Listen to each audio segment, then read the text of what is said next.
మంచిదండి.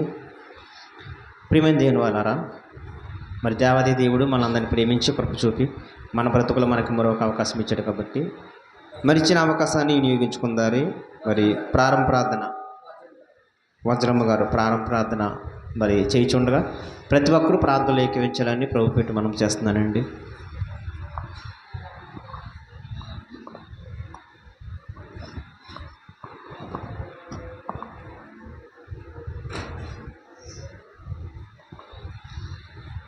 స్తోత్రం స్తోత్రం స్తోత్రం స్తోత్రం స్తోత్రం స్తోత్రం స్తోత్రం స్తోత్రం స్తోత్రం స్తోత్రం స్తోత్రం ప్రభువా, దయగల దేవ, కృపగల తండ్రి, మహోన్నతుడు, సర్వోన్నతుడు, సర్వశక్తిమంతుడు నాయన, నీకే వందనాలు, స్తుతులు, స్తోత్రములు స్తోత్రములు స్తోత్రములు స్తోత్రములు ప్రభువా. ఉదయకాలం సాయంకాలం వరకు నాయన తండ్రి మాకు తోడుగా నీడగా ఉండి నాయన తండ్రి, సాయంకాల సమయంలో నాయన మీ సన్నిధిలో తండ్రి ప్రభువా, మీ మందిరానికి మమ్మల్ని నడిపించినందుకే మీ కృతజ్ఞతాస్తుతులు చెల్లించుకుంటున్నాను నాయన తండ్రి ప్రభువా. నా తండ్రి ఈ ప్రారంభం మొదలుకొని నాయన తండ్రి చివరి వరకు నాయన తండ్రి మాతో మీరు ఉండండి ప్రభువా. తండ్రి పాటలు పాడుచుండగా నాయన ప్రతి బిడ్డను తండ్రి మంచి స్వరాలు దయచేసి తండ్రి బిడ్డలు దీవించి ఆశ్రయించిన ఆయన తండ్రి ప్రభువా. నీ తండ్రి మీకు స్తోత్రం నాయన. వచ్చిన ప్రతి బిడ్డని దీవించి ఆశ్రయించండి ప్రభువా. ఇంకా రాలేని బిడ్డలు ఉంటే తోడుకుని రండి ప్రభువా. నా తండ్రి యేసయ్య ఈ 40 దినాలు నాయన తండ్రి ప్రభువా, నా తండ్రి మా కొరకే నాయన తండ్రి ప్రభువా ఎన్నో శ్రమలు పొంది నాయన ఎన్నో అవమానాలు పొందించిన ఆయన తండ్రి ప్రభువా. తండ్రి మీ దేహాన్ని మాకు అప్పగించిన ఆయన మమ్మల్ని రక్షించిన గొప్ప దేవుడు ప్రభువా. నా తండ్రి మీకు స్తోత్రములు నాయన, స్తోత్రములు తండ్రి ప్రభువా.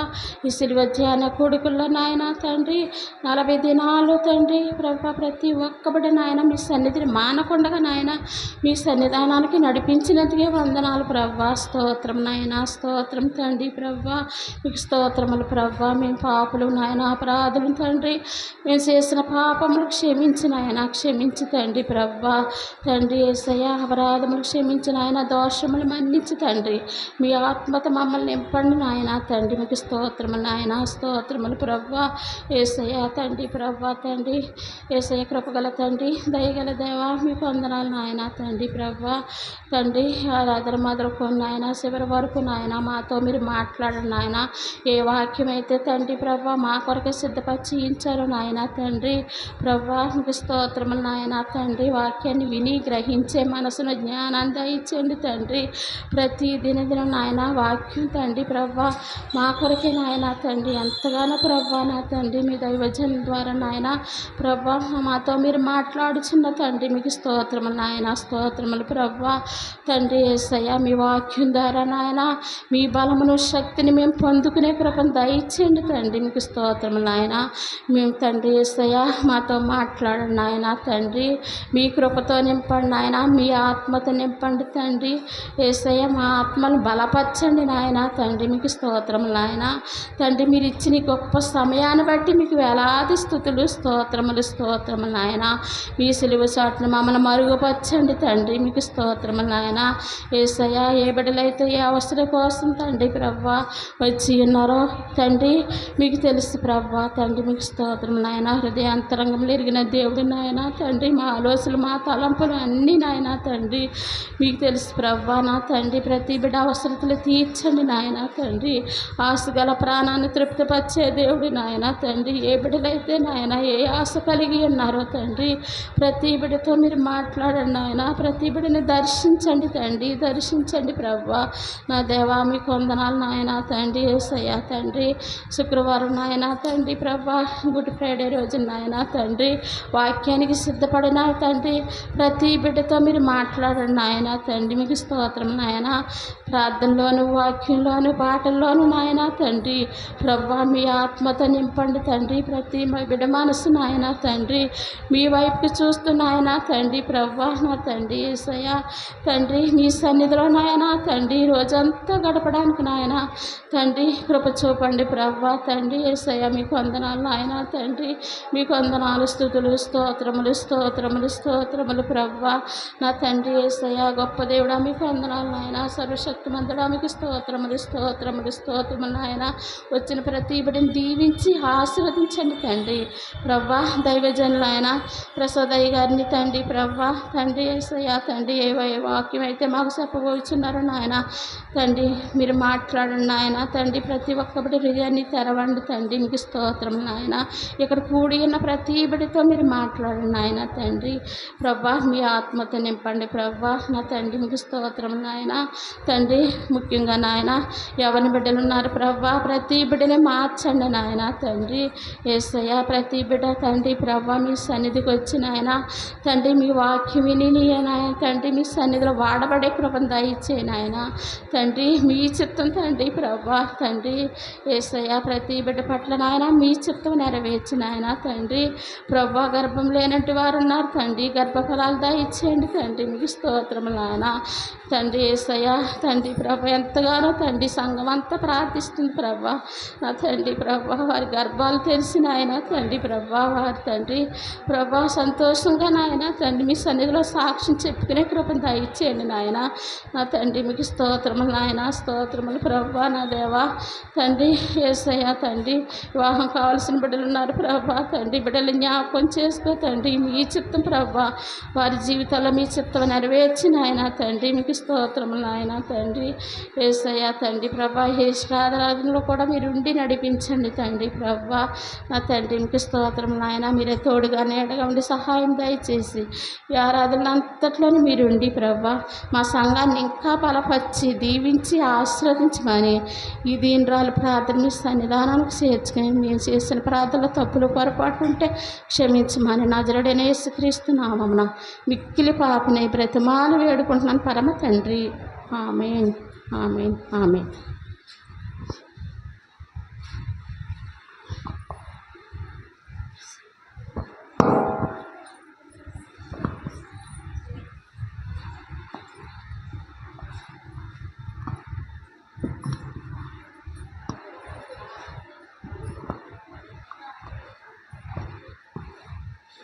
హల్లెలూయా.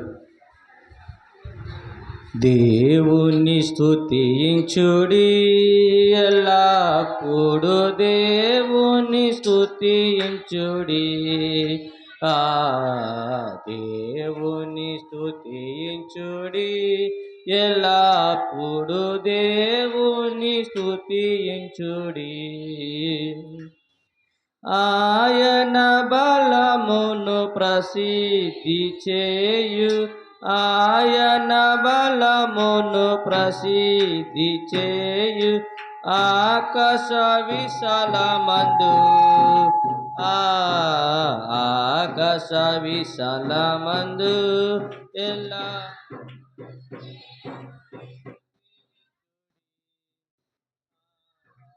దేవుని స్తుతించుడి ఎల్లప్పుడు దేవుని స్తుతించుడి ఆయన పరక్రమ కార్యమున్ బట్టి ఆయన పరక్రమ కార్యమున్ బట్టి ఆయన ప్రభావమును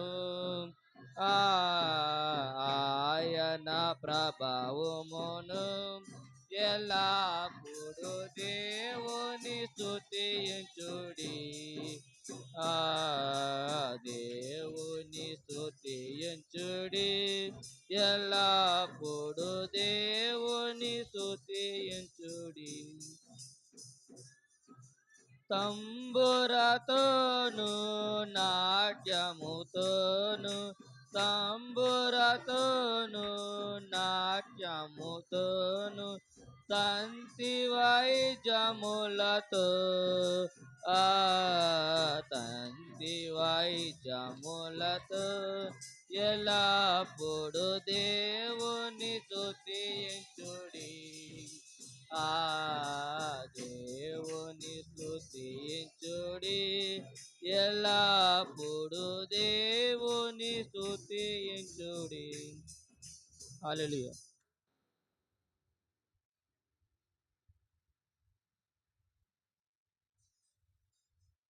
దేవో నజరేయా కల్వరి గిరిపై నా యేసయ్యా నా కొరకై నీ ప్రాణం పెట్టావయ్యా నీకెన్ని శ్రమలు కరుణామయా నీ ప్రేమకు సాటేది ఓ నజరేయా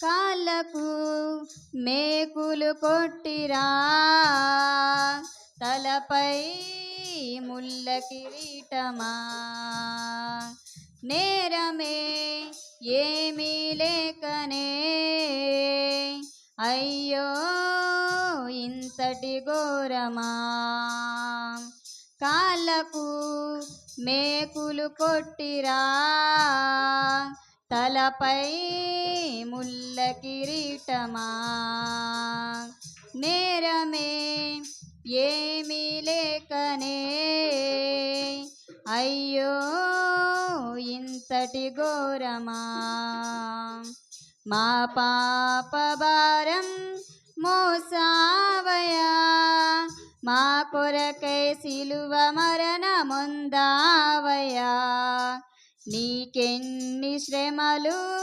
కరుణామయా నీ ప్రేమకు సాటేది ఓ నజరేయా కల్వరి గిరిపై నా యేసయ్యా నా కొరకే నీ ప్రాణం పెట్టావయ్యా నీకెన్ని శ్రమలు కరుణామయా నీ ప్రేమకు సాటేది ఓ నజరేయా తనువునే చీల్చి వేసిరా రుదిరమే ఏరులై పారెనా లోకమే ఏకమాయనా అయ్యో అంతటి ద్వేషమా తనువునే చీల్చి వేసిరా రుదిరమే ఏరులై పారెనా లోకమే ఏకమాయనా అయ్యో అంతటి ద్వేషమా మా పాప భారం మోసావయా మా కొరకై సిలువ మరణమొందావయా నీకెన్ని శ్రమలు కరుణామయా నీ ప్రేమకు సాటేది ఓ నజరేయా కల్వరి గిరిపై నా యేసయ్యా నా కొరకై నీ ప్రాణం పెట్టావయ్యా నీకెన్ని శ్రమలు కరుణామయా నీ ప్రేమకు సాటేది ఓ నజరేయా హల్లెలూయా.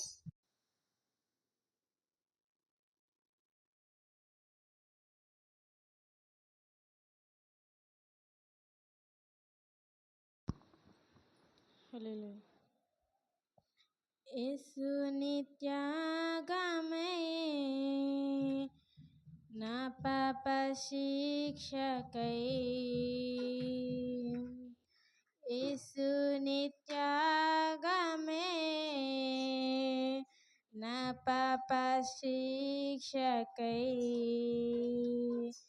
ఎన్నో నిందలు అవి నా కోసమా మలినమైన నా గతం ఇక లేదయా ఎన్నో నిందలు అవి నా కోసమా మలినమైన నా గతం ఇక లేదయా నా జీవితమే నీదేనయా నాకంటూ ఏముందయ్యా నా జీవితమే నీదేనయా నాకంటూ ఏముందయ్యా యేసు నిత్యాగమే నా పాప శిక్షకై యేసు నిత్యాగమే నా పాప శిక్షకై బంధువులే బాధించి ఎడబాసిన నా వారే నన్నే అమ్మేసిన బంధువులే బాధించి ఎడబాసిన నా వారే నన్నే అమ్మేసిన స్నేహితులే చూడనట్లు వెళ్ళిపోయినా నన్ను ఒంటరిని చేసి రాళ్ళు రువినా స్నేహితులే చూడనట్లు వెళ్ళిపోయినా నన్ను ఒంటరిని చేసి రాళ్ళు రువినా నా జీవితమే నీదేనయా నాకంటూ ఏముందయ్యా నా జీవితమే నీదేనయా నాకంటూ ఏముందయ్యా యేసు నిత్యాగమే నా పాప శిక్షకై యేసు నిత్యాగమే నా పాప శిక్షకై బ్రతుకంతా చీకటి కమ్మేసిన రాక్షసి వేదనలే శోధించిన బ్రతుకంతా చీకటి కమ్మేసిన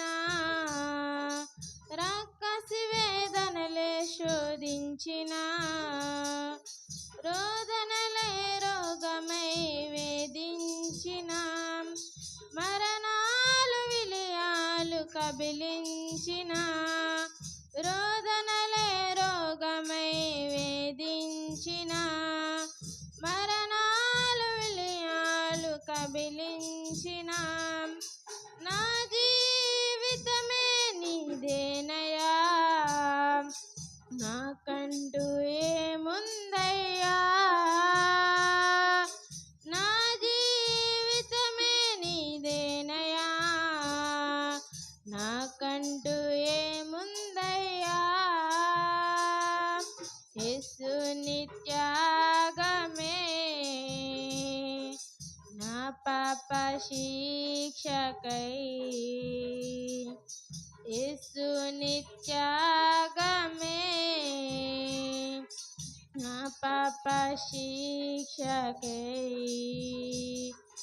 బలహీనతలో నన్ను బలపరిచిన పాపినైన నాకై మరణించిన బలహీనతలో నన్ను బలపరచిన పాపినైన నాకై మరణించిన మృతిమైన నన్ను మహిమగా మార్చిన మారని ప్రేమకై బానిసైన మృతిమైన నన్ను మహిమగా మార్చిన మారని ప్రేమకై బానిసైన నా జీవితమే నీదేనయా నాకంటూ ఏముందయ్యా నా జీవితమే నీదేనయా నాకంటూ ఏముందయ్యా యేసు నిత్యాగమే నా పాప శిక్షకై యేసు నిత్యాగమే నా పాప శిక్షకై ఎన్నో నిందలు అవి నా కోసమా మలినమైన నా గతం ఇక లేదయా ఎన్నో నిందలు అవి నా కోసమా మలినమైన నా గతం ఇక లేదయా నా జీవితమే నీదేనయా నాకంటూ ఏముందయ్యా నా జీవితమే నీదేనయా నాకంటూ ఏముందయ్యా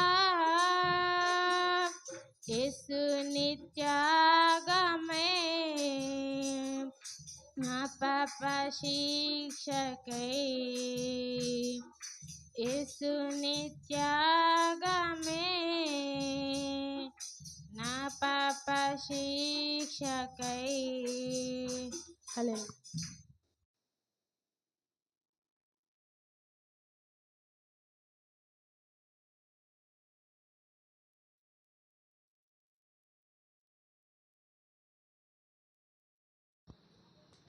హల్లెలూయా. ఇదిగో కల్వరి సిల్వ ప్రేమ మరుపురాని మధుర ప్రేమ. ఇదిగో కల్వరి సిల్వ ప్రేమ మరుపురాని మధుర ప్రేమ. యేసు ప్రేమ నా యేసు ప్రేమ, యేసు ప్రేమ శ్రీ యేసు ప్రేమ. ఇదిగో కల్వరి సిల్వ ప్రేమ. యేసును సిలువకు అప్పగించిన ప్రేమ, దోషిని ప్రేమతో పిలచిన ప్రేమ. యేసును సిలువకు అప్పగించిన ప్రేమ, దోషిని నన్ను కరుణతో పిలచిన ప్రేమ. మధుర ప్రేమ నన్ను మరువని ప్రేమ, మరువజాలని ప్రేమ, నన్ను మరువని ప్రేమ. ఇదిగో కల్వరి సిల్వ ప్రేమ మరుపురాని మధుర ప్రేమ. మహిమైశ్వర్యము విడచిన ప్రేమ, దోషిని నన్ను మోసిన ప్రేమ, మరువజాలని ప్రేమ, మధుర ప్రేమ. ఇదిగో కల్వరి సిల్వ ప్రేమ మరుపురాని మధుర ప్రేమ. ఇదిగో కల్వరి సిల్వ ప్రేమ, చెడిన నన్ను కడిగిన ప్రేమ, పడిన నన్ను లేపిన ప్రేమ, చెడిన నన్ను కడిగిన ప్రేమ, పడిన నన్ను లేపిన ప్రేమ. మరువలేని మారని ప్రేమ, మరువలేని మారని యేసు ప్రేమ. ఇదిగో కల్వరి సిల్వ ప్రేమ మరుపురాని మధుర ప్రేమ. యేసు ప్రేమ నా యేసు ప్రేమ, యేసు ప్రేమ శ్రీ యేసు ప్రేమ. ఇదిగో కల్వరి సిల్వ ప్రేమ మరుపురాని మధుర ప్రేమ, మరుపురాని మధుర ప్రేమ. హల్లెలూయా.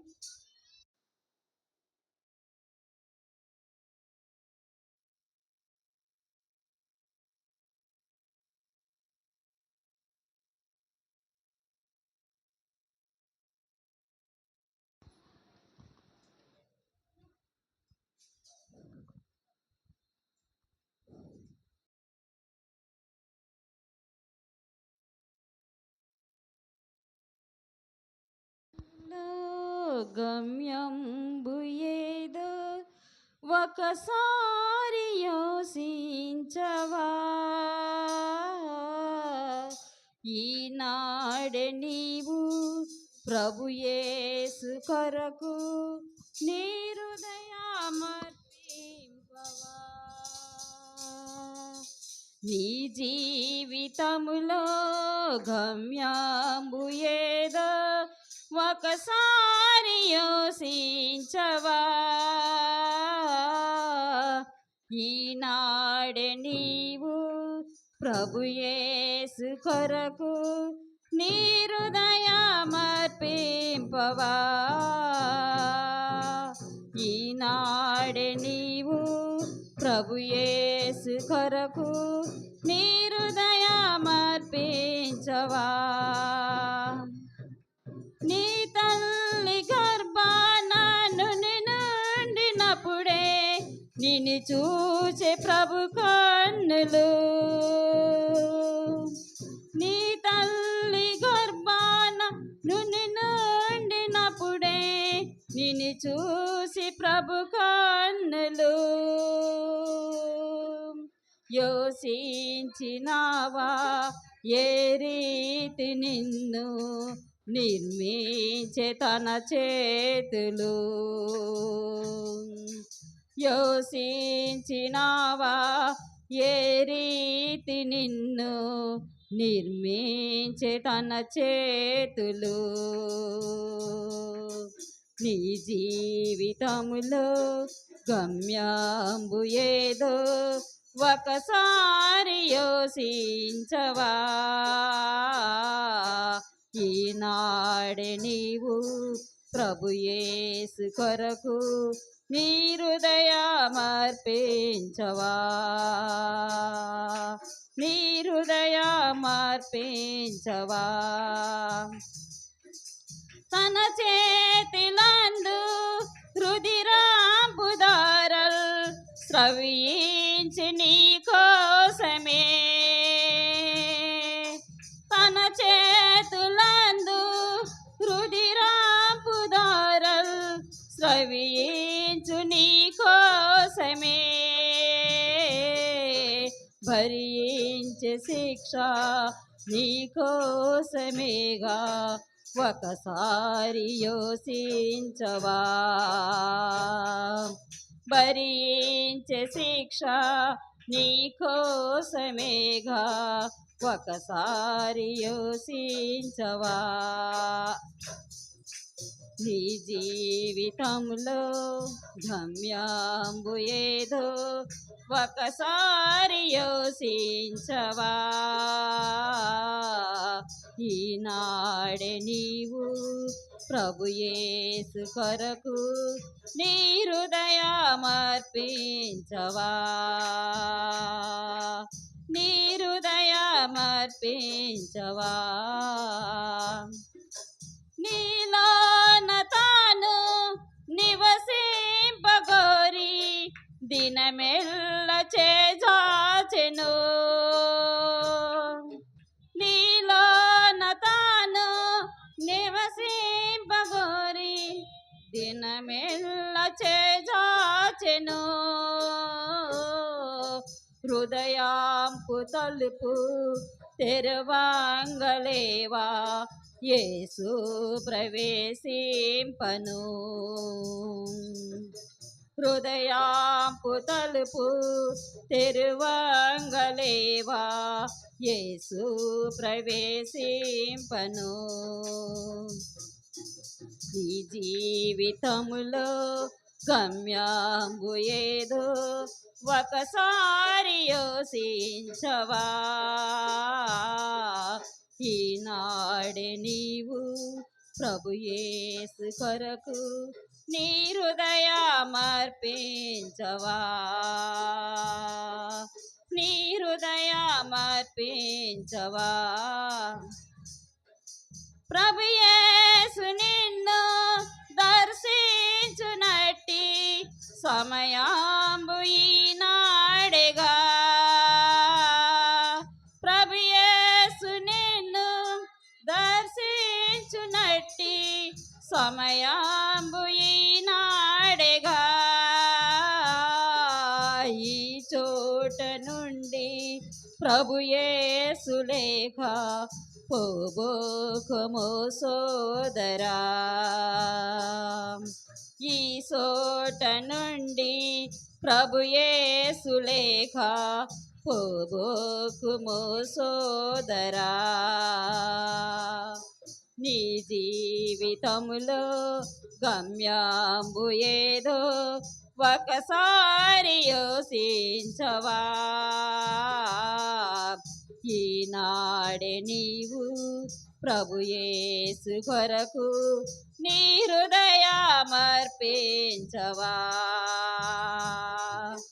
ఈనాడే నీవు ప్రభు యేసు కొరకు నీ హృదయమర్పించవా నీ హృదయమర్పించవా హల్లెలూయా.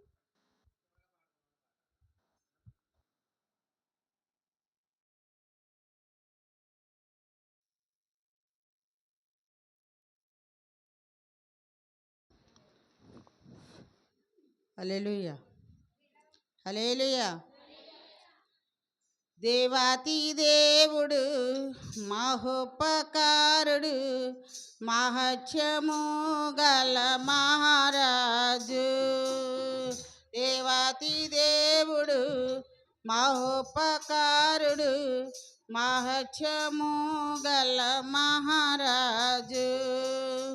ప్రభుల ప్రభువు రాజుల రాజు ప్రభుల ప్రభువు రాజుల రాజు ఆయన కృప నిరంతరముండెను ఆయన కృప నిరంతరముండెను. ఆ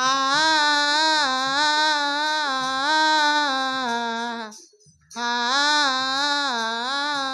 ఆ దేవాతి దేవుడు మహోపకారుడు మహత్యము గల మహారాజు. సునాద వచ్చరములు ఉత్సాహ సునాదము సునాద వచ్చరములు ఉత్సాహ సునాదములు నూతన సహస్రతి నూతన శతాబ్దము నూతన సహస్రతి నూతన శతాబ్దము ఉత్తమ దేవుని దానములు ఉత్తమ దేవుని దానములు. ఆ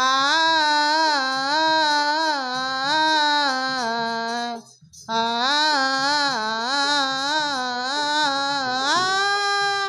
దేవాతి దేవుడు మహోపకారుడు మహత్యము గల మహారాజు. దేవాతి దేవుడు మహోపకారుడు మహత్యము గల మహారాజు. యుగ యుగముల దేవుడవు ఉన్నవాడవు అనువాడవు యుగ యుగముల దేవుడవు ఉన్నవాడవు అనువాడవు జగమంతా ఏలుచున్న జీవాధిపతి నీవే జగమంతా ఏలుచున్న జీవాధిపతి నీవే. నీదు క్రియలు ఘనమైనవి నీదు క్రియలు ఘనమైనవి. ఆ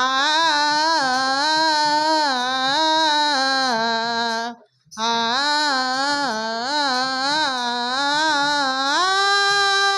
దేవాతి దేవుడు మహోపకారుడు మహత్యము గల మహారాజు.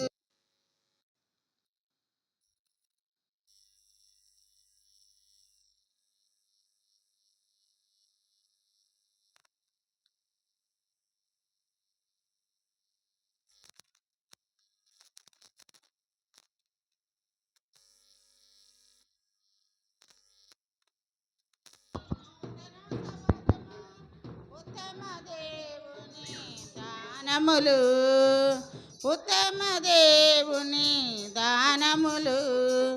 ఆ ఆ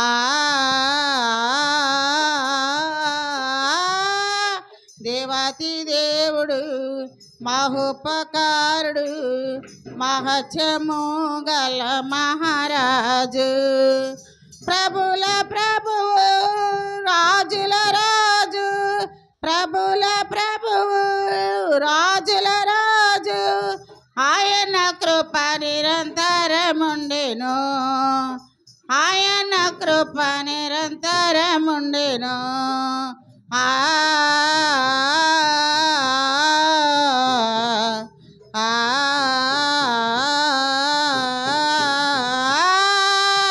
దేవాతి దేవుడు మహోపకారుడు మహత్యము గల మహారాజు. హల్లెలూయా.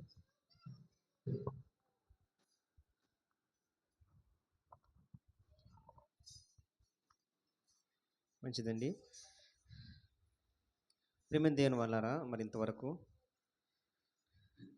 కీర్తనల ద్వారా దేవాది దేవుణ్ణి మరి స్తుతించి గణపరిచి మహింపరిచిన మీ అందరికీ ప్రభు పేరట నా వందనాలు తెలియజేసుకుంటున్నాను. ప్రేమ దేవుని వల్లారా, మరి సమయంలో ప్రార్థించుకుందారండి అండి. వి మరియమ్మ గారంట మరి ప్రార్థించాలని ప్రభు పేట మనం చేస్తున్నాను. ఉన్నారండి మరియమ్మ గారు, వి మరియమ్మ గారు.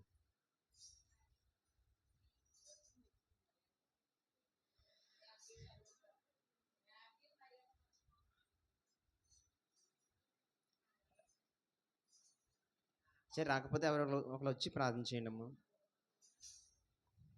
తల్లిగారు కమలా గారు వచ్చి ప్రార్థన చేస్తారు.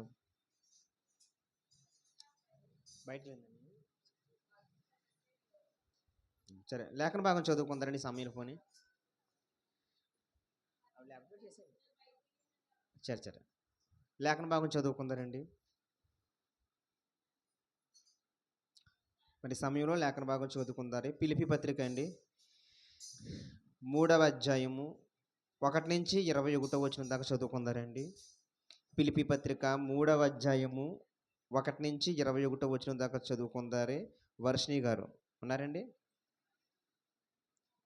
రాలేదండి. జాయ్ జాయ్ జాయ్ వచ్చాడండి? రాలేదు. సరే, ఎవరో ఒకరు చదవండి. మరి ఒకరు వచ్చి, ఎవరైతే ప్రేరేపించబడతారో వాళ్ళు వచ్చి చదవండి. మరి పిలిపి పత్రిక 3వ అధ్యాయము 1 నుంచి 21 వచనం వరకు మరి చదవమ్మా. ఎవరో చదవండి. మరి ఎం పుష్ప గారు వచ్చి చదువుతారు.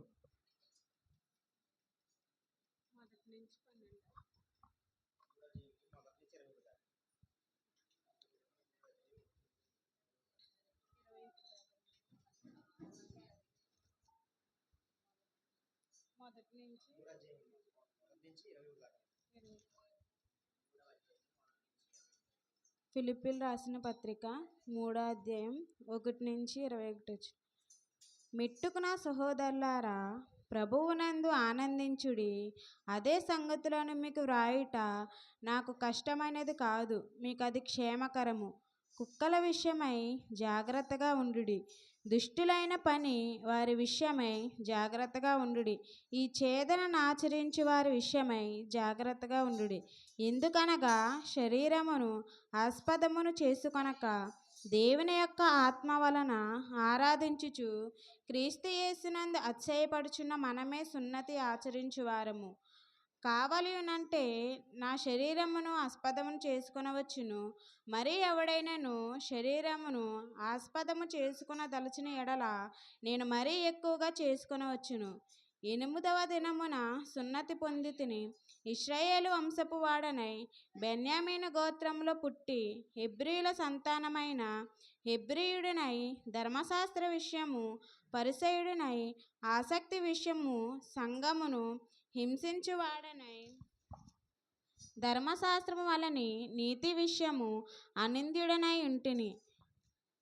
అయినను ఏవేవి నాకు లాభకరములై ఉండెనో వాటిని క్రీస్తు నిమిత్తము నష్టంగా ఎంచుకుంటుని. నిశ్చయముగా నా ప్రభువైన యేసుక్రీస్తును గూర్చిన అతి శ్రేష్టమైన జ్ఞానము నిమిత్తమై సమస్తమును నష్టంగా ఎంచుకొనుచున్నాను.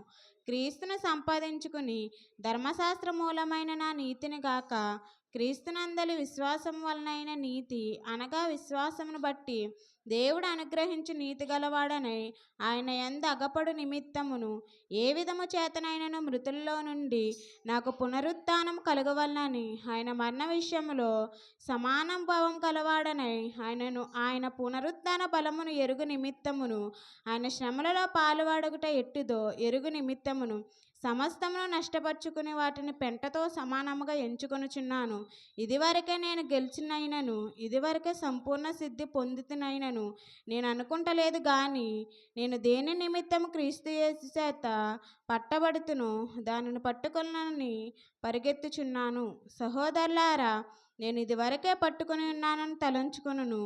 అయితే ఒకటి చేయుచున్నాను, వెనుక ఉన్నవి మరచి ముందున్న వాటి కొరకై వేగిరపడుచు క్రీస్తు యేసునందు దేవుని ఉన్నతమైన పిలుపునకు కలుగు బహుమానమును పొందవలనని గురి ఎద్దగే పరుగెత్తుచున్నాను. కాబట్టి మనలో సంపూర్ణమైన వారమందరము ఈ తాత్పర్యమే కలిగి ఉందుము. అప్పుడు దేనిని గూర్చి అయినను మీకు వేరే తాత్పర్యం కలిగి ఉన్నాడలా అదియు దేవుడు మీకు బయలుపరచును. అయినను ఇప్పటి వరకు మనకు లభించిన దానిని బట్టి క్రమముగా నడుచుకుందాము. సహోదరులారా, మీరు నన్ను పోలి నడుచుకునుడి. మేము మీకు మాదిరి అయిన ప్రకారం నడుచుకున్న వారిని గురిపెట్టి చూడుడి. అనేకులు క్రీస్తు శిలువకు శత్రువులుగా నడుచుకుంటున్నారు. వీరిని గూర్చి మీతో అనేక పర్యాయములు చెప్పి ఇప్పుడును ఏడ్చుచూ చెప్పుచున్నాను, నాశనమే వారి అంతము, వారి కడుపే వారి దేవుడు. వారు తాము సిగ్గుపడవలసిన సంగతులు యందు అతిశయపడుచున్నారు, భూ సంబంధమైన వాటి అందే మనసు నుంచున్నారు. మన పౌర్ణస్థితి పరలోకమందున్నది. అక్కడ నుండి ప్రభువైన యేసుక్రీస్తు అనే రక్షకుని నిమిత్తం కనిపెట్టుకుని ఉన్నాను.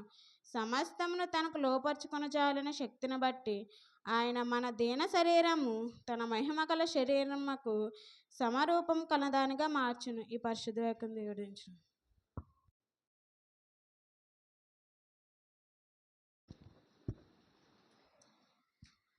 మంచిదండి. మరి చక్కగా లేఖన భాగం చదివి వినిపించిన సహోదరమనికి ప్రభుపేటన వందనాలు తెలియజేసుకుంటున్నాను. ప్రేమైన దేవుని వల్లారా, మరి సమయంలో చిన్న ప్రార్థన చేసుకుందారండి. మరి అమ్మగారు లేరు కాబట్టి తల్లిగారు వచ్చి కమల గారు చిన్న ప్రార్థన చేయాలని ప్రభుపేట మనం చేస్తున్నాను. మరి దేవుని యొక్క విలువైన మాటలు చెప్పడానికి సహోదరులు రాజు గారు మన మధ్యన మరి వచ్చి ఉన్నారు. అందరూ ప్రార్థనలు ఎక్కివించండి మనస్ఫూర్తిగా.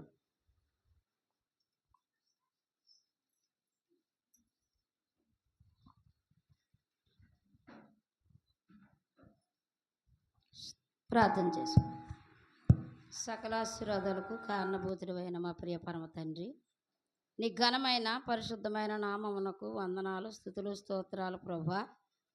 నాయనా నీకు స్తోత్రాలు తండ్రి. ఇదిగో తండ్రి, నిన్ను నాయన యెరూషలేములో ప్రభా ఓసన్ననచు ప్రభా నాయన నీకు నాయన ఖర్జూరపు మట్టలు పట్టుకొని విలువలేని గాడిద మీద ప్రభా నీవు ఎక్కి విలువ తెచ్చిన విధానాన్ని బట్టి నీకు వందనాలు. ఇదిగో తండ్రి, ఈ వారం అంతా పరిశుద్ధ వారం అని నాయన నీ వాక్యాన్ని చెప్పిన మాటల ప్రతి మాటను బట్టి వందనాలు తండ్రి.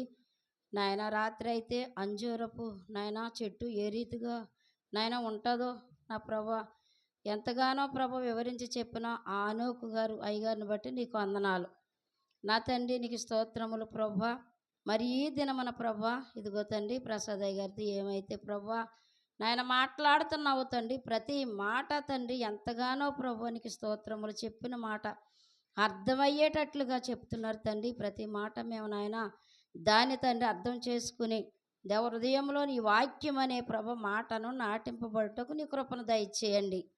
వాక్యానుసారంగా జీవించే జీవితాలు మాకు దయచేయమని అడుగుతున్నాం విని విడిచిపెట్టకుండా ఒక్క మాట అయినా తండ్రి మా హృదయంలో అదిగో ఆ దినాన్నే నాయన మాట చెప్పారు అనే మాట మా హృదయంలో ఉంచుకున్నటకు నీ కృపను దయచేయండి. ఇదిగో తండ్రి, యెహోవా దొరుకు కాలమున దాని వెదకుడని సెలవిచ్చావు. నీ వాక్యమున ఇదిగో తండ్రి హృదయం అనే పలక మీద వాటిని రాసుకొని ఉంచుకోమన్నావు తండ్రి. నీకు వందనాలు. ప్రతి మాట తండ్రి అన్నీ కాదు కానీ తండ్రి కనీసం కొన్ని మాటలనే మా హృదయంలోని ఉంచుకొని నాయన మేమందరం అటే రీతిగా జీవించే భాగ్యాలను దయచేయమని పాటల్లో మీరున్నారు, వాక్యములో విన్నారు ఈ సమయంలో ఏమైతే నా తండ్రి వర్తమానం మాకు చెప్పినట్టున్నారో తండ్రి ప్రతి మాట తండ్రి నాయన వినగలిగిన నా తండ్రి చెవులను గ్రహించుకునే మనసును మాకు దయచేయమని దేవా ఈ యొక్క నా తండ్రి కూడిక ఆది నుంచి అంచే వరకు మా మధ్యన మీరుండి నీ దాసులతో మాట్లాడి మహిమ పొందమని మా ప్రభువును ప్రియరక్షకుడైన యేసుక్రీస్తు పరిశుద్ధ నామమున అడిగి వేడుకుంటున్నాను పరమ తండ్రి. ఆమేన్.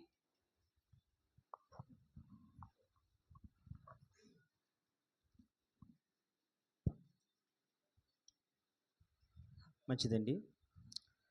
ప్రియమైన దేవుని వాళ్ళారా, మరి ప్రార్థించిన తల్లిగారికి ప్రభుపేటన వందనాలు తెలియజేసుకుంటున్నాను. మరి సమయంలో దేవాది దేవుడు మనకిచ్చిన పరిశుద్ధ గ్రంథంలోంచి అనేక విషయాలు మరి ప్రతి సేవకులు ప్రతిరోజు చెప్పడం జరుగుతుంది. మరి ఈరోజు అయితే మా జత పనివారు సహోదరులు రాజుగారు మరి మన మధ్యకి వచ్చి ఉన్నారు దేవునికి విలువైన మాటలు చెప్పడానికి. కేవలం విని విడిచిపెట్టేవారు కాకుండా తమను మోసపరుచుకోకుండా విన్న మాటల ప్రకారంగా అందులో ఉన్న సారాన్ని పరమార్థాన్ని మరి గ్రహించే వారుగా ఉండాలని కోరుచున్నాను. ప్రియమైన దేవుని వాళ్ళారా, దయచేసి మీ మనసంతా ఇక్కడే ఎండు కేంద్రీకరించి అటు ఇటు చూడకుండా బాడీ ప్రజెంట్ మైండ్ ఆబ్సెంట్ అలా కాకుండా మీ మనసంతా ఇక్కడే కేంద్రీకరించి అటు ఇటు చూడకుండా ఎవరు వస్తున్నారో ఎవరు వెళ్తున్నారో అండి మీ మనసంతా పక్కన వాళ్ళ మీద ఎట్టకుండా చెప్పబడుతున్న ప్రతి మాటలో ఉన్న సారాన్ని పరమార్థాన్ని గ్రహించే వారుగా శ్రద్ధగా వినాలని కోరుచున్నాను. ఒకనాడు లూదియా పౌలు శీలలు చెప్తున్న మాటలు ఎలా అయితే శ్రద్ధగా విన్నదో ప్రియమైన దేవుని వాళ్ళారా, ప్రభు ఆమె హృదయం ఏం చేశాడు? ఇప్పుడండి శ్రద్ధగా విన్నప్పుడు. ఒకవేళ శ్రద్ధగా వినలేదనుకోండి మూసేస్తాడు. శ్రద్ధగా వినకపోతే ఏం చేస్తాడు? ఉన్న హృదయాన్ని మూసేస్తాడు దేవుడు. మరి శ్రద్ధగా విన్నారనుకోండి లూదియా హృదయం ప్రభు ఎలాగైతే తెరిచాడో మీరు అందరి హృదయాలు ప్రభు తెరుస్తాడు. నిజంగా హృదయాలు తెరవబడితే మన జీవితాలు బాగుంటాయి, మన కుటుంబాలు. శ్రద్ధగా వినాలని కోర్చు మరి సమయం సహోదరులు రాజు గారికి ఇవ్వడం జరుగుతుందండి. మంచిది ప్రియమైన దేవుని వాళ్ళారా.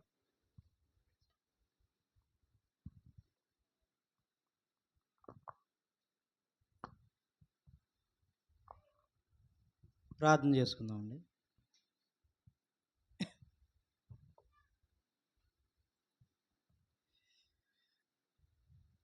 సకల సృష్టికి కారణభూతుడైనటువంటి మా ప్రియ పరలోకమందున మా కన్న తండ్రి, మీ యొక్క ఘనమైన అతి పరిశుద్ధమైన శ్రేష్టమైన ఉన్నతమైనటువంటి ప్రేమ కలిగిన గొప్ప నామమునకు వందనాలు, స్తుతులు, స్తోత్రం, కృతజ్ఞతలు దేవా. గడిచిన కాలమంతా కాచి కాపాడి మీ యొక్క ఉన్నతమైన కృపలు మమ్మల్ని భద్రపరిచి ఈ దినమును మాకు ఆయుష్కాలంగా ఇచ్చి తండ్రి ఈ క్షణములను మాకు ఇచ్చినందుకు మీ పాద సన్నిధిలో చేరి మిమ్మల్ని స్తుతించి గణపరిచి ఆరాధించుకున్నటకు తండ్రి మీకు విలువైన వాక్కుల చేత మా యొక్క బ్రతుకులను లోపం కలిగినటువంటి ఏమైనా ఉంటే తండ్రి వాటిని సరిచేసుకునే అవకాశాన్ని మాకు ఇస్తున్నందుకే మీకు అనేక కృతజ్ఞతాస్తుతులు చెల్లించుకుంటున్నాం నాయన. తండ్రి కూడి వచ్చిన ప్రతి ఒక్క బిడ్డను మీ చేతికి అప్పగించుకుంటున్నాం తండ్రి. ప్రతి ఒక్కరిని మీరు జ్ఞాపకం చేసుకునండి. వారి వారి అవసరతలు అక్రతలు సమస్తమును ఎరిగిన గొప్ప దేవుడవు తండ్రి. మొదటిగా మీ నీతిని మీ రాజ్యాన్ని వెతికిన వారికి తండ్రి వారికి ఏ అవసరతలు ఉన్నా వాటిని తీరుస్తానని మీరు మాట ఇచ్చి ఉన్నారు. మాట ఇచ్చిన దేవుడవు, నమ్మదగిన దేవుడవు, గొప్ప దేవుడవు తండ్రి. సంఘమంతటిని మీ చేతులకు అప్పగించుతున్నాం. ప్రతి ఒక్కరిని దీవించి ఆశీర్వదించమని ఆత్మీయంగా స్థిరపరిచి బలపరిచి తండ్రి వింటున్న ప్రతి వాక్యం చేత సేవకులు చెబుతున్నటువంటి ప్రతి మాట చేత తమను మోసపరుచుకోకుండా ప్రతి ఒక్కరూ తండ్రి దేవ ఆ యొక్క సేవకులు చెబుతున్న ప్రతి మాట ద్వారా తండ్రి తమ యొక్క జీవితాలను కట్టుకునేటట్లుగా ఆత్మీయంగా స్థిరపరచబడి బలపరచబడిలాగున ఆశీర్వదించమని వేడుకొంచు తండ్రి. ఈ యొక్క సమయంలో మీ యొక్క విలువైన మాటలు చెప్పడానికి అవకాశం ఇచ్చినటువంటి నాకు తండ్రి మీకు వందనాలు, స్తోత్రం తండ్రి. చెబుతున్న నాకు సమయోచితమైన జ్ఞానమును పరిశుద్ధాత్మ దేవుని సహాయమును తోడుగా ఉంచి మీ సహాయమును కృపను దయతో మాకు అనుగ్రహిస్తారని కోరుకుంటూ మహిమ ఘనత ప్రభావాలను అన్నీ మీకు చెల్లించుకొనుచు క్రీస్తు యేసు పేరటి ప్రార్థన విన్నపములు అడిగి వేడుకొనుచున్నాం మా తండ్రి, ఆమేన్. ముందుగా తండ్రి అయిన దేవాది దేవునికి వందనాలు. కూడి వచ్చిన ప్రతి ఒక్కరికి క్రీస్తు వారి పేరట వందనాలమ్మా. మరి సేవకులు ఈరోజు నాకు ఇచ్చినటువంటి అంశం ఏంటంటే గెత్సెమనే వనంలో క్రీస్తు యొక్క ప్రార్థన.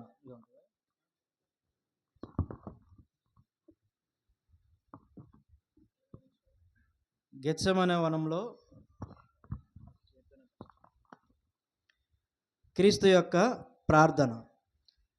గెత్సెమనే వనంలో యేసుక్రీస్తు వారు ప్రార్థన చేసినటువంటి తీరును మనందరికీ తెలుసు కదమ్మా. ఆయన ఎంతగా వేదన అనేది పడి ఆయన ఎంతగా నలిగిపోయి ఆ యొక్క ప్రార్థన అనేది చేశారో మనందరికీ కూడా తెలిసిన విషయమే. అయితే యేసుక్రీస్తు వారు మరి గెత్సెమనే తోటలో ఆయన చేస్తున్నటువంటి ప్రార్థన అనేది మానవాళి అనే దానికి మనుషులందరూ కూడా ఆలోచించగలగడానికి అవసరమైనటువంటి ప్రార్థన.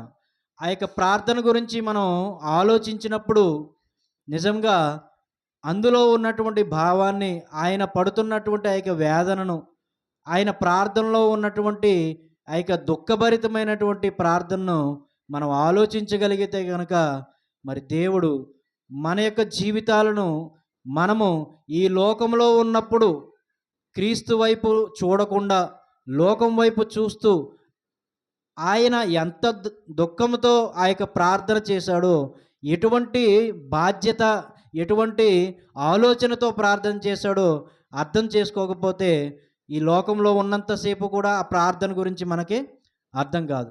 ఒక్కసారి క్రీస్తు యేసు వారి యొక్క సిలువను గూర్చి మనం ధ్యానించగలిగితే గనక, యేసుక్రీస్తు వారి యొక్క సిలువను గూర్చి, సిలువపై ఆయన పడినటువంటి బాధను గూర్చి, సిలువకు ముందు ఆయన పడినటువంటి బాధను గురించి మనం ఆలోచించగలిగితే గనక ఆ యొక్క ప్రార్థన ఏంటి అనేది మనకి అర్థమవుతుంది. కాబట్టి ప్రియులారా, మరి ఇంతకీ యేసుక్రీస్తు వారు ఆయన తొలగించు అని చెబుతున్నటువంటి ఆ యొక్క గిన్నె ఏంటి? మత్తయి సువార్త 26వ అధ్యాయం చూద్దాం. మత్తయి సువార్త 26వ అధ్యాయం 36 నుంచి 39 వరకు చదువుకుందాం. అంతటా యేసు వారితో కూడా గెత్సెమనే అనబడిన చోటుకు వచ్చి, నేను అక్కడికి వెళ్ళి ప్రార్థన చేసి వచ్చే వరకు మీరిక్కడ కూర్చుండుడని శిష్యులతో చెప్పి, పేతురును జెబెదయి ఇద్దరు కుమారులను వెంటబెట్టుకొని పోయి దుఃఖపడుటకును చింతాక్రాంతుడగుటకును మొదలుపెట్టెను. అప్పుడు యేసు, మరణమగునంతగా నా ప్రాణము బహు దుఃఖములో మునిగి ఉన్నది, మీరిక్కడ నిలిచి నాతో కూడా మెలకువగా నుండుడని వారితో చెప్పి కొంత దూరము వెళ్ళి సాగిలపడి, నా తండ్రి, సాధ్యమైతే ఈ గిన్నె నా యొద్ద నుండి తొలగిపోనిమ్ము, అయినను నా ఇష్ట ప్రకారము కాదు కానీ నీ చిత్త ప్రకారమే కానిమ్మని ప్రార్థించెను. నీ చిత్త ప్రకారమే కానిమ్మని ప్రార్థించెను. అక్కడ ప్రార్థన అనేది ఎలా చేస్తున్నారంట యేసుక్రీస్తు వారు? దుఃఖపడుతూ చింతాక్రాంతుడై దుఃఖపడుతున్నాడు, ఎంతో వేదనగా ఏడుస్తూ ప్రార్థన చేస్తున్నాడు. అయితే చింతాక్రాంతుడుగా, ఆ యొక్క బాధ అనేది తీవ్రతరమైనటువంటి దానిగా ఉన్నప్పుడు మరి ఆయన ప్రార్థన చేస్తున్నప్పుడు మరణమగునంతగా ఆయన ప్రాణము బహు దుఃఖములో మునిగి ఉన్నది. మరణమగునంతగా ఆయన యొక్క ప్రాణము బహు దుఃఖములో ఉన్నది. అంటే ఆయన ప్రార్థన చేస్తున్నప్పుడు ఆయన శరీరంలోంచి ఏం కారిందమ్మా? రక్తము కారింది. అసలు ప్రార్థననే కాదు కానీ ఏ మనిషి అయినా ఒక టెన్షన్కి గురవుతున్నప్పుడు ఏ వ్యక్తిలో నుండి రక్తం అనేది వస్తుందా? రాదు. చెమటలు వస్తాయి, విపరీతమైనటువంటి చెమటలు వస్తాయి. అయితే ఆ యొక్క చెమటల పరిధిని కూడా దాటి యేసుక్రీస్తు వారికి రక్తం అనేది వస్తుందంటే ఆయన ఎంతగా చింతపడుతున్నాడో, ఎంతగా దుఃఖంలో మునిగిపోయి ఉన్నాడో మనం ఆలోచించగలిగితే కనుక ఒక్కసారి ఆ యొక్క పరిస్థితిని మనం ఒకసారి ఆలోచిస్తే ఆయన యొక్క బీపీ లెవెల్స్ని మనం చెక్ చేయగలిగితే కనుక ఆయన నిజంగా బీపీ మిషన్తో చెక్ చేస్తే కనుక ఆ బీపీ మిషన్ కూడా పేలిపోద్ది. అంతటి ఘోరమైన స్థితిలో ఆయన దుఃఖాక్రాంతుడుగా ప్రార్థన అనేది చేస్తున్నాడు. ఎందుకు ఆయన అంతగా నలిగిపోతూ ఆ యొక్క ప్రార్థన చేస్తున్నాడు అంటే, చాలామంది వ్యాఖ్యానకర్తలు అని అంటారంటే, ఆయన యవ్వన ప్రాయంలో ఉన్నాడు కాబట్టి, మానవ శరీరంతో వచ్చాడు కాబట్టి, మానవ శరీరంతో జీవిస్తున్నాడు కాబట్టి, మరణం కాబోతున్నాడన్న సంగతిని బట్టి ఆయన భయపడ్డాడు అనేటువంటి ఆ యొక్క వ్యాఖ్యానం అనేది చాలామంది చేశారు.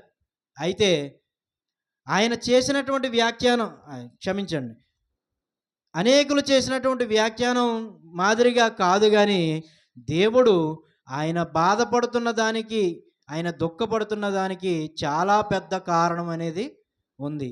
ఏంటా కారణం అంటే, మనకి ఒకసారి 27వ అధ్యాయము 45, 46 వచనాలు చదువుదాం. మధ్యాహ్నం మొదలుకొని 3 గంటల వరకు ఆ దేశమంతటా చీకటి కమ్మెను. ఇంచుమించు 3 గంటలప్పుడు యేసు ఏలీ ఏలీ లామా సబక్తాని అని బిగ్గరగా కేకవేసెను. ఆ మాటకు నా దేవా నా దేవా నన్నెందుకు చెయ్యి విడిచితివని అర్థము. ఇక్కడ ప్రభు అయినటువంటి యేసుక్రీస్తు వారు సిలువలో పలుకుతున్నటువంటి మాట ఏదైతే ఉందో అది నా దేవా నా దేవా నన్నెందుకు చెయ్యి విడిచితివు అనే మాట. ఈ మాట అక్కడ గెత్సెమనే వనములో ఆయన ప్రార్థన చేయడానికి కారణమైనటువంటి మాట. అర్థమైందండి?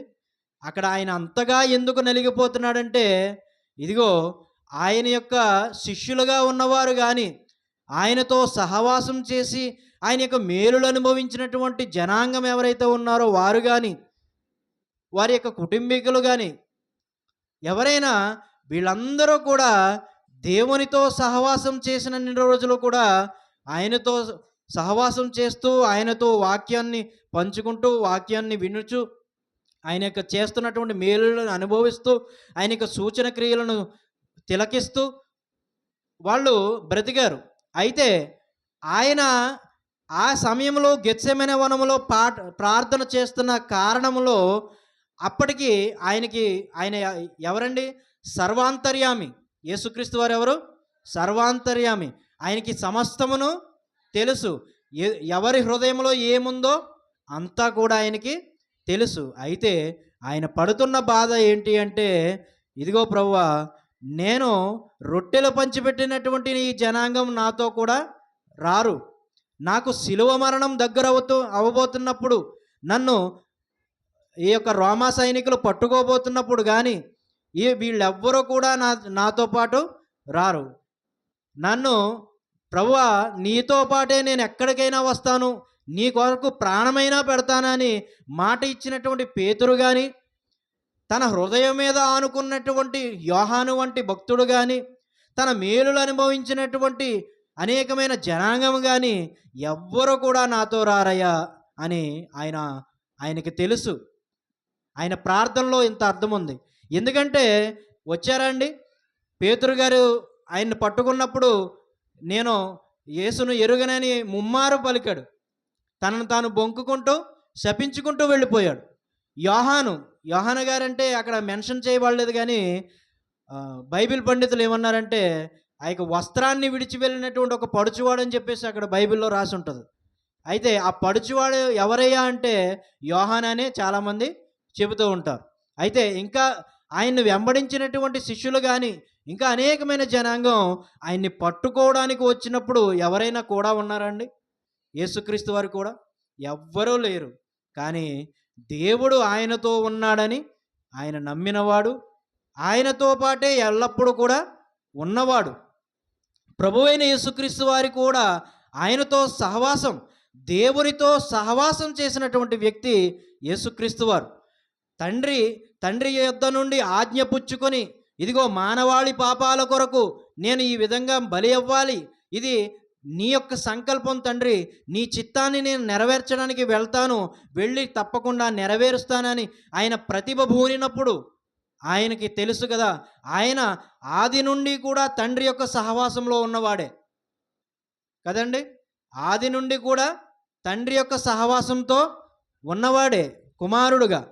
అయితే భూమి మీదకు వచ్చిన తరువాత కూడా తన పరిశుద్ధతను కాపాడుకుంటూ, పవిత్రతను కాపాడుకుంటూ, తండ్రితో సహవాసం కలిగి, తండ్రి చేత ఇదిగో ఈయన నా ప్రియ కుమారుడని ఆయన పిలిపించుకున్నటువంటి ఆ యొక్క ప్రవర్తన తీరు, ఆయన యొక్క జీవిత విధానం, వీటన్నిటినీ కూడా మనం లెక్క వేసుకుంటే గనక ఆయన ఏ కోశాన కూడా దేవునికి నచ్చని విధముగా ఏ చిన్న విషయంలో కూడా ఆయన లేడు.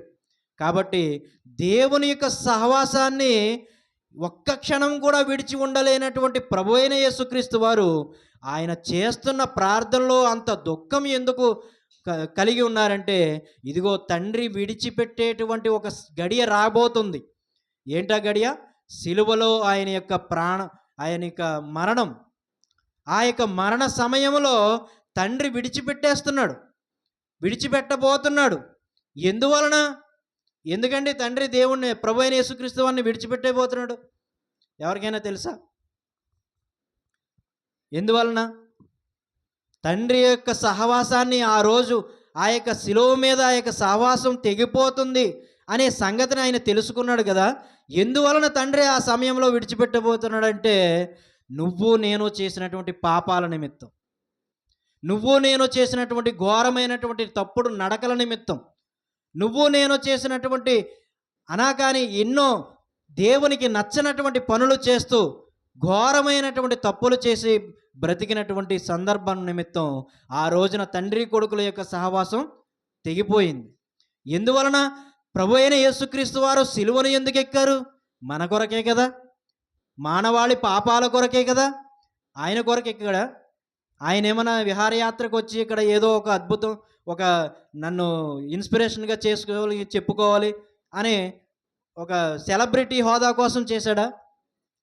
ఎక్కడా లేదండి. ఆయన ప్రేమామూర్తి, ప్రేమస్వరూపి. ఆయన ఎందుకు ఆ ప్రేమను కనుపరిచాడంటే ఇదిగో తండ్రి యొక్క పోలిక, తండ్రి యొక్క కుమారుని యొక్క పోలిక చొప్పున మనుషులందరినీ పుట్టించాడు. దేవుడు తన స్వరూపమందు తన పోలిక చొప్పున నరులను పుట్టించాడు. మరి నరులను పుట్టించినటువంటి ఆ యొక్క మనుషులు, నరుణ్ణి పుట్టించినటువంటి దేవుడు, మరి నరులు తన స్వరూపమందు పుట్టినప్పుడు తన యొక్క పోలిక చొప్పున అన్నాడు కదా. మరి ఆయన యొక్క స్వభావాన్ని కలిగి ఉండాలి కదా, ఆయన యొక్క ప్రవర్తన కలిగి ఉండాలి కదా, ఆయన యొక్క పరిశుద్ధతను కలిగి ఉండాలి కదా.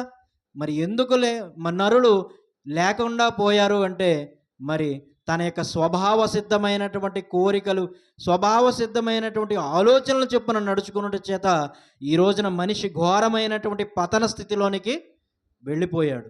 మరి తండ్రి బిడ్డలు, మనం తల్లిదండ్రులుగా మన బిడ్డలు తప్పు చేస్తున్నప్పుడు, ఎంతో పెద్ద పెద్ద తప్పులు చేస్తున్నా క్షమించే గుణం అనేది తల్లిదండ్రులుగా మనకి కూడా ఉంటుంది. ఈ కాలంలో అయితే ఎవరు క్షమించట్లేదండి.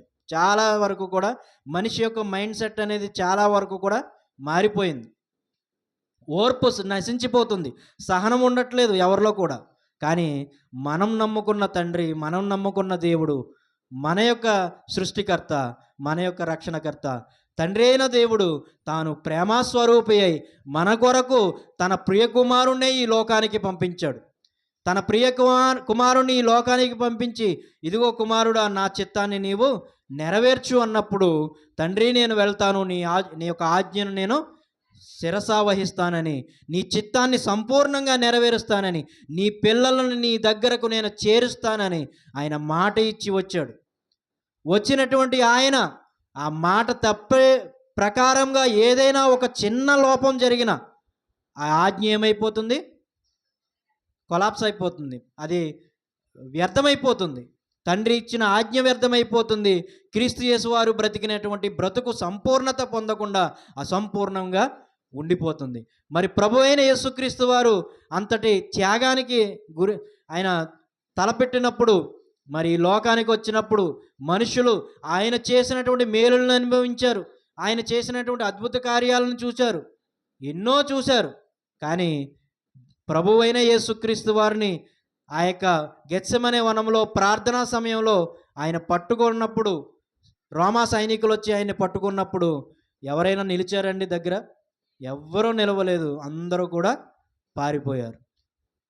అందుకే అనుకుంటున్నాడు ఆయన, ప్రభువా నా కొరకు ప్రాణం పెడతానన్న పేతురు నిలవడని నాకు తెలుసు, ఇదిగో యోహాను వంటి శిష్యులు అయినా సరే ఎవరు నిలవరని తెలుసు, ఇదిగో నా రొట్టెలు తిని నా మేలులు అనుభవించిన వారు నా చెంత ఉండరని నాకు తెలుసు. కానీ నేను వేదన పడుతున్న సంగతి ఏంటయ్యా అంటే, ఇదిగో నీవు నన్ను విడిచిపెట్టేటువంటి ఆ గడియను నేను తలంచుకున్నప్పుడు నేను దానిని తట్టుకోలేకపోతున్నాను ప్రభువా అని ఆయన ఎంతగానో వేదన చెందాడు. చెమట రంధ్రాల్లో నుంచి రక్తం కారేంతగా ఆయన ప్రార్థన చేస్తున్నాడు. అంటే ఎంత బహుదుఃఖంలో ఆయన మునిగిపోయాడంటే, ప్రియులారా, మన యొక్క తండ్రి యొక్క పిల్లలారా, మన యొక్క జీవితాలను ఒకసారి చూసుకోండి. ఆయన ప్రార్థన చేస్తున్నప్పుడు రక్తం కారింది, కానీ కనీసం మనకి రక్తం కారకపోయినా కనీసం చెమటన్నా కారుతుందండి మన ప్రార్థనలో. మన ప్రార్థనలో ఆయన ప్రార్థన ఏం చేశాడు? ఇదిగో తండ్రి, నీవు నన్ను విడిచిపెట్టే ఆ గడియలు నాకు రాబోతున్నాయి.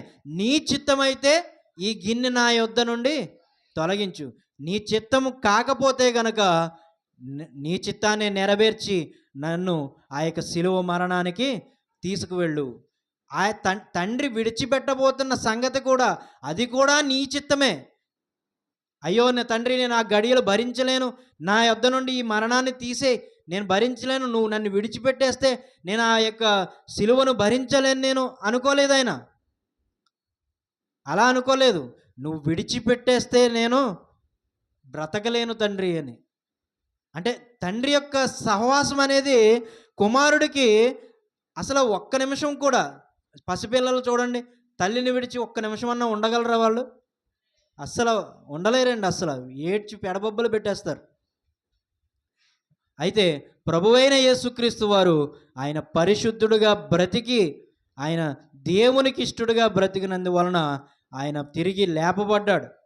ఆ యొక్క గెత్సెమనే వనంలో ప్రార్థన, దేవా దేవా నన్ను ఎందుకు విడిచితివని ఆ యొక్క గడియ రాబోతున్న దానిని తెలుసుకొని ఆయన, ఈ గిన్నె నీ చిత్తమైతే తొలగించు, నీవు నన్ను ఎన్నడూ విడిచిపెట్టొద్దు తండ్రి, నువ్వు నన్ను ఎన్నడూ విడిచిపెట్టొద్దు. నిజంగా ఆయన ఎలాంటి వాడండి?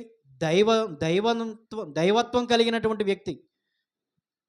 దైవత్వం కలిగినటువంటి యేసుక్రీస్తు వారు ఆ యొక్క దేవునితో సమానముగా ఉన్నటువంటి వ్యక్తి. అయితే ఆయన మరి నీ సహవాసాన్ని విడిచిపెడితే నేను భరించలేనంతగా బాధపడుతున్నాడంటే ఎందువలన అంత బాధపడుతున్నాడు అని మనం ఆలోచిస్తే, మనం చేసినటువంటి పాపాల నిమిత్తమే. ఎందుకు తండ్రి ఆ రోజు ఆ శిలువ మీద ఆయన యొక్క సహవాసాన్ని విడిచిపెట్టేశాడు అంటే, నువ్వు నేను చేసినటువంటి పాపాల నిమిత్తమే. ప్రభువు ఎందుకు అంతలా నలిగిపోయాడు అని మనం ముందుకెళ్ళి కొంచెం ఆలోచిస్తే గనక, ఆ యొక్క గెత్సెమనే వనంలో ప్రార్థన తర్వాత ఆయన్ను సైనికులు వచ్చి తీసుకువెళ్ళిన తరువాత ఆ యొక్క శిలువకు మధ్యలో ఏమేమి జరిగినాయి అని మనం ఒకసారి ఆలోచించగలిగితే ప్రియులారా, దేవుడు ఎంతగా ఆయన్ని ప్రేమించాడో మనకి అర్థమవుతుంది. కాబట్టి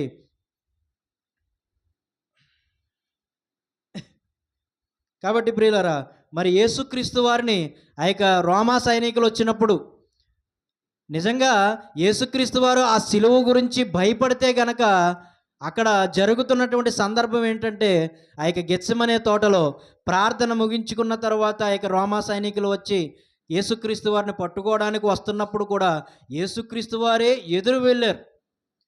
ఆయన వెతుక్కుంటూ వచ్చినా కూడా ఈయనే ఎదురుగా వెళ్ళి, మీరు ఎవరి కొరకు ఎదురు చూస్తున్నారు, ఎవరిని వెతుకుతున్నారు అన్నప్పుడు, ఇదిగో నజరేయుడైనటువంటి యేసును మేము వెతుకుచున్నామన్నప్పుడు ఆయనను నేనే అని ధైర్యంగా వెళ్ళి చెప్పగలిగాడు.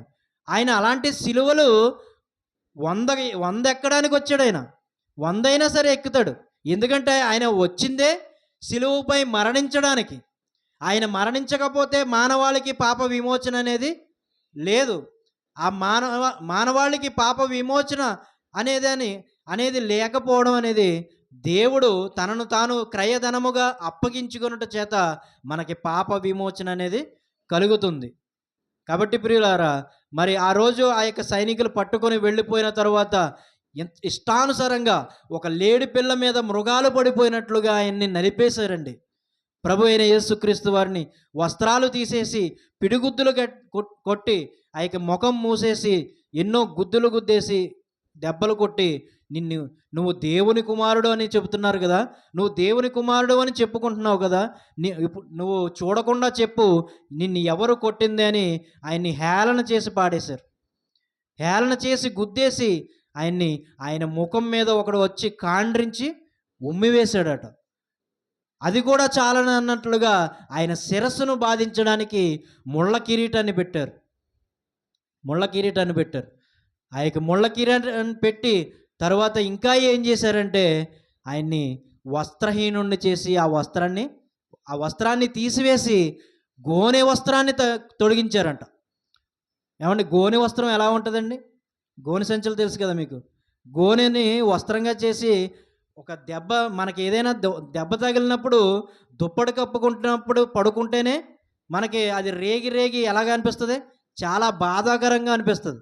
అలాంటిది గోనె ఎంత దారుణంగా ఉంటుందండి, అది పీసు పీసులుగా లేచిపోయి ఆ దెబ్బలు ఆయన్ని చితకబాదేసి ఆ యొక్క కొరడాల చేత మాంసపు ముద్దల్ని లాగేసి, రోమా సైనికుల యొక్క కొరడాలు ఎలా ఉంటాయండి, జడలు జడలుగా ఆకారాల్లో ఉండి చివరన ఎముకలతో ఇలా కొక్కెలుగా చేసి, ఎముకలతో ఇలా ముళ్ళు కింద ఇలా కొక్కెల కింద చేసి ఉంటాయి.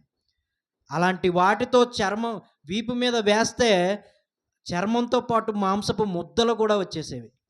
అంతటి దారుణమైనటువంటి పరిస్థితిలో యేసుక్రీస్తు వారిని హింసించారు. అంతటి దారుణమైన పరిస్థితిలో ఆయన్ని హింసిస్తున్నప్పుడు గోనె వస్త్రం కప్పితే ఆయన ఎంత విలవిల్లాడిపోయి ఉంటాడండి. ఒక్కసారి ఆయన యొక్క బాధను, ఆయన యొక్క పరిస్థితిని మనం ఆలోచించగలిగితే నిజంగా ప్రియులారా, మనం పాపం జోలికి వెళ్ళడానికి భయపడతామండి. ఎందుకు ఆయన అంతలా నలిగిపోయాడు అంటే, నీ కోసం నా కోసం అన్న సంగతి ఎప్పుడు ఏ రోజు కూడా మనం మర్చిపోకూడదు. ఎందుకో తెలుసా, క్రీస్తు అనేటువంటి రాజ్యములో మనం చేర్చబడ్డాం. ఈ చేర్చబడ్డానికి అర్హత క్రీస్తు యొక్క మరణం ద్వారా వచ్చినటువంటి క్రయధనమే. మన వలన ఏమీ కూడా ఈ యొక్క అర్హత మనకు రాలేదు. మనకేమైనా మన వలన వచ్చిందా? పాప విమోచన అనేది మనకేమైనా మన వలన వచ్చిందా? మనకి ఈ రోజున ఏదైనా ఒక మేలు జరుగుతుందంటే అది మన వలన వచ్చిందా? క్రీస్తు యొక్క కృప వలన మాత్రమే మనకు వచ్చింది. ప్రభువైన యేసుక్రీస్తు వారి ద్వారా ఆయన ఇచ్చిన ఉచితమైన కృప చేత, ఆయన ఉచితంగా ఇచ్చాడు. ఉచితంగా ఇస్తే ఈ రోజున ఎవరికి కూడా ఏది నచ్చదండి. నచ్చుతుందా? మీకు ఒకసారి చెప్పినట్టున్నాను, గవర్నమెంట్ హాస్పిటల్లో మందులు ఇస్తారు. గవర్నమెంట్ హాస్పిటల్లో మందులు ఉచితంగా ఇస్తారు. వాటిని వేసుకుంటారండి మీరు? 100,000 పెట్టి మందుల షాపుల్లో కొనుక్కోమంటే ఇవే కాస్ట్లీ, ఇవే మంచి అనుకుని అవే వాడతారు మీరు. అవునా కాదా? కానీ అందులో ఉన్న డ్రగ్, ఇందులో ఉన్న డ్రగ్ ఒకటే.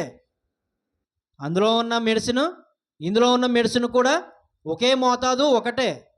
కంపెనీ పేరు మార్చి వ్యాపార రీత్యా అమ్మడం చూసి ఇవే మంచి అనుకుని మనం అవే కొంటాం. అందుకే ఉచితంగా ఏది ఇచ్చినా ఎవరికి నచ్చదండి.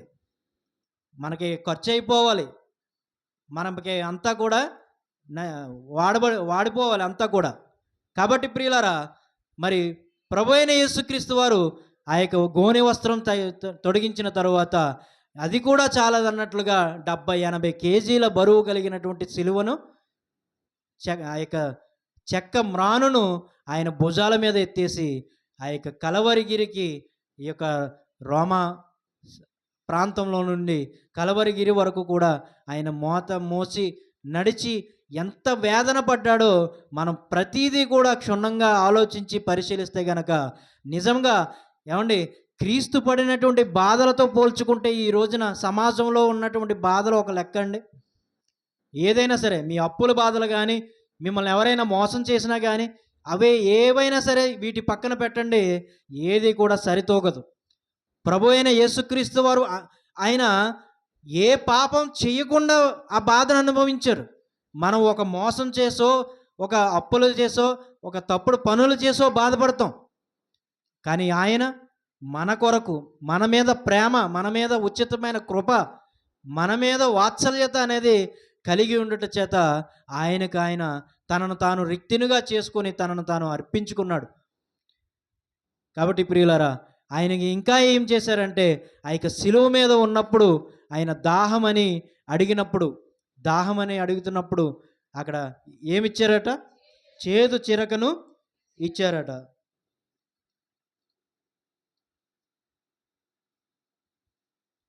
మత్తయి సువార్త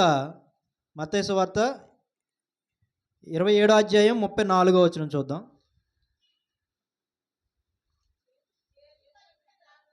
చేదు కలిపిన ద్రాక్షారసమును ఆయనకు త్రాగనిచ్చిరి గాని ఆయన దానిని రుచి చూచి త్రాగనొల్లకపోయెను.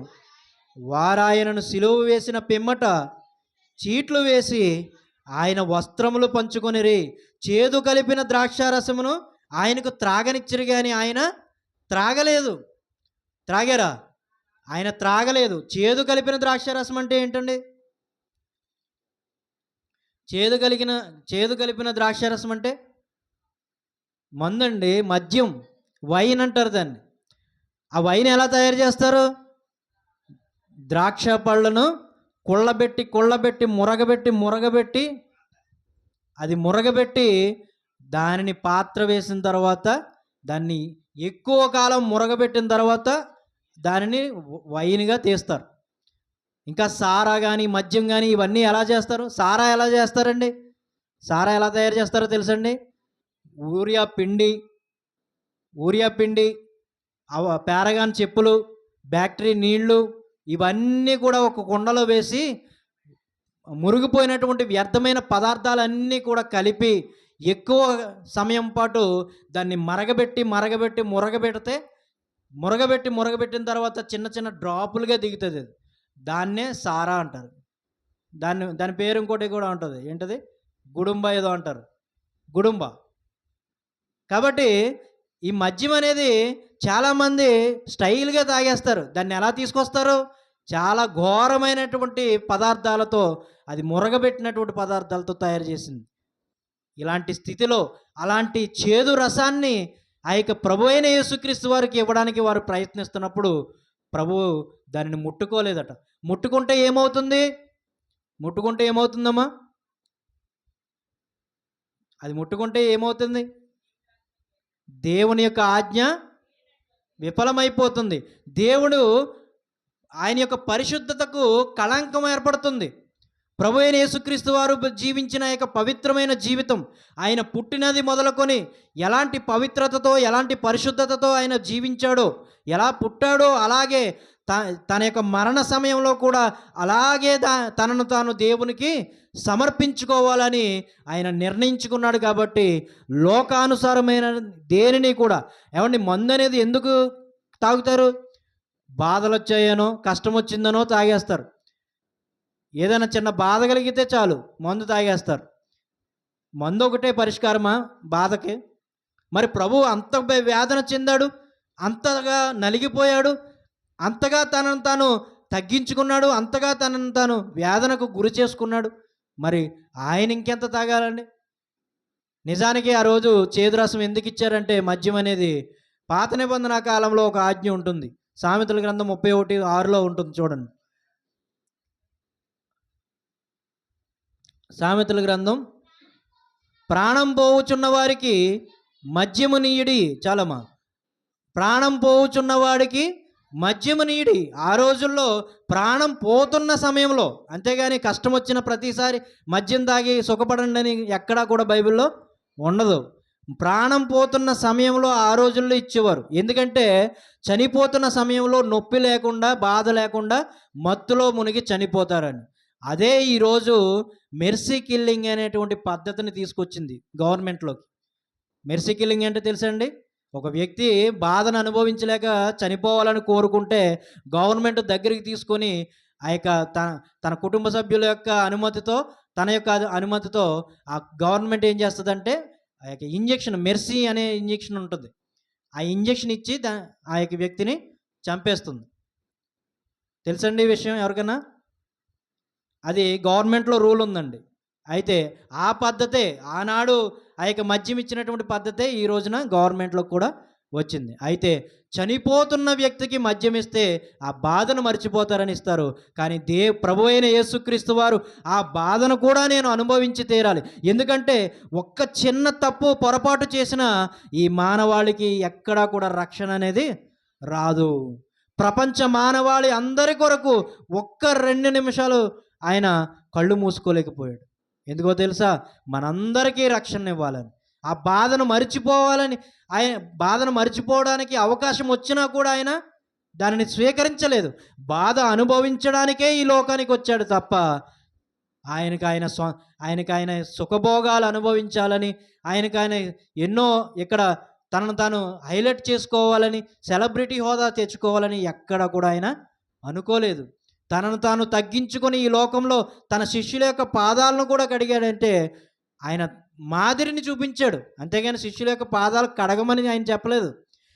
ఆయన ఎంతగా తగ్గించుకున్నాడో దానిని చూపించడానికి మాత్రమే ఆ పనిని చేశాడు తప్ప మీరును ఈ విధంగా చేయాలండి అని ఎక్కడా కూడా దేవుడు చెప్పలేదు. అయితే మనము పాదాలే కడగాలని కాదండి, మన యొక్క సొంత విషయాల్లో మనం చూసుకుంటే సరిపోద్ది. బయటి విషయాలు కాకపోయినా మన సొంత విషయాల్లో మన యొక్క ఆత్మీయ జీవితాన్ని మెరుగుపరుచుకోవడానికి, ఆత్మీయ స్థితిని స్థిరపరచుకోవడానికి, బలపరచుకోవడానికి కావలసిన ఆ యొక్క ఓర్పు సహనం అనేది మనకు ఉంటే సరిపోతుంది. ఎలాగంటారా, ఏదైనా ఒక ధనాపేక్ష కానీ, ఎవరినైనా మోసం చేయాలని కానీ, ఎవరినైనా ఒక తిట్టు తిట్టాలని కానీ, ఎవరినైనా బాధించాలని కానీ, ఇలాంటి ఆలోచనలు మనలో రాకుండా ఉండడమే, దానిని అదుపు చేసుకోవడమే మనం పడే శ్రమ. తగ్గించుకోవడం, మనం తగ్గించుకునే తత్వం. క్రీస్తు అదే చేశాడు. ఆయన ఎంత బాధను అనుభవించినా, ఎవరు దూషించినా కూడా దూషింపబడి కూడా బదులు దూషింపలేదంట. ఆయన నిందింపబడి కూడా తిరిగి నిందించలేదట. తనను తాను అర్పించుకున్నాడు తప్ప ఎవరిని కూడా నిందించలేదు. పైగా ఏమన్నాడండి, తండ్రి వీరేమి చేయుచున్నాడో వీరెరుగురు గనక వీరిని క్షమించుము అన్న గొప్ప ప్రేమామూర్తి అండి ఆయన. ఆయన ప్రేమను ఈ రోజున సిలువను అర్థం చేసుకోలేకపోతున్నామండి మనం. ఇంకా మనకి సిలువ అర్థం కావట్లేదంటే, ఇంకా ఈ లోకం వెంబడి మనం పరుగులు పెడుతున్నామంటే ఆయన సిలువను మనం ఇంకా సరిగ్గా చూడలేదనే అర్థం. ఆయన సిలువను మనం ఇంకా అర్థం చేసుకోవాలనేదే మనకి కలిగిన అర్థం. మనం లోకం వెంబడి పరుగులు పెడుతున్నామంటే, లోకంలో ఉన్న వాటి వైపు ఆశలు పెట్టుకుంటున్నామంటే, లోకాశలు మనల్ని పిలుస్తున్నప్పుడు దానికి దాసోహం అయిపోతున్నామంటే సిలువను మనం ఇంకా పూర్తిగా అర్థం చేసుకోలేదని ప్రియులారా. ప్రభు యొక్క త్యాగాన్ని మనం పూర్తిగా అర్థం చేసుకోలేదని. కాబట్టి ప్రియులారా, ఆ గెత్సెమనే వనములో పడినటువంటి ఆ యొక్క ప్రార్థన, బాధ, వేదన ఏదైతే ఉందో, ఈ యొక్క సిలువలో అనుభవించబోతున్నటువంటి ఈ పరిస్థితులన్నీ కూడా ఆయనకి తెలుసు. తెలిసి ఎంత శ్రమ పడుతున్నా, ఎంత వేదన చెంది ఈ యొక్క రక్షణ తేవడానికి ఆయన శ్రమ పడుతున్న సమయంలో కూడా ఆయన్ని బాగా నలిపేసింది ఏదైనా ఉందంటే అది తండ్రి యొక్క సహవాసాన్ని విడిచిపెట్టేటువంటి సమయమే. ఆ సమయం రాబోతుందన్న ఆలోచనే ఆయన్ని కుదురుగా నిలబడనివ్వలేదు. మనసులో ఇంకా ఆయన్ని ఆ యొక్క వ్యాధి నుండి బయటికి తీసుకురాలేకపోయింది.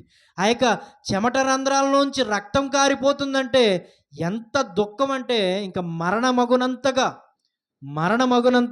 మనం మరణిస్తున్న సమయంలో కూడా మనకేమైనా రక్తం వస్తుందా అంటే అంతకంటే మరణాన్ని మించిన బాధ క్రీస్తు యేసు వారు పడ్డారు. అందుకే అంతగా బాధపడ్డారు కాబట్టి అంతగా మరణాన్ని ఆయన జయించగలిగాడు. మరణాన్ని మరణం చేతే చంపగలిగాడు ఆయన. అర్థమవుతుందండి. కాబట్టి ప్రియులారా, మరి ప్రభు అయిన యేసుక్రీస్తు వారు ఇంకా ఆ యొక్క సమయంలో ఆ కింద చదవండి, దాహముకు చేదు ద్రాక్షరసం ఇచ్చిన తర్వాత 35వ వచనంలో కూడా, వారాయనను సిలువ వేసిన పిమ్మట చీట్లు వేసి ఆయన వస్త్రములు పంచుకొనిరి. ఆయన వస్త్రాలు తీసేశారు. ఆయన్ని వివస్త్రుణ్ణి చేసేసి ఆ యొక్క సిలువ మ్రాను మీద ఆకాశానికి భూమికి మధ్యన వేలాడదీసేసేసారు. ప్రియులారా, ఒక్కసారి ఆలోచించండి.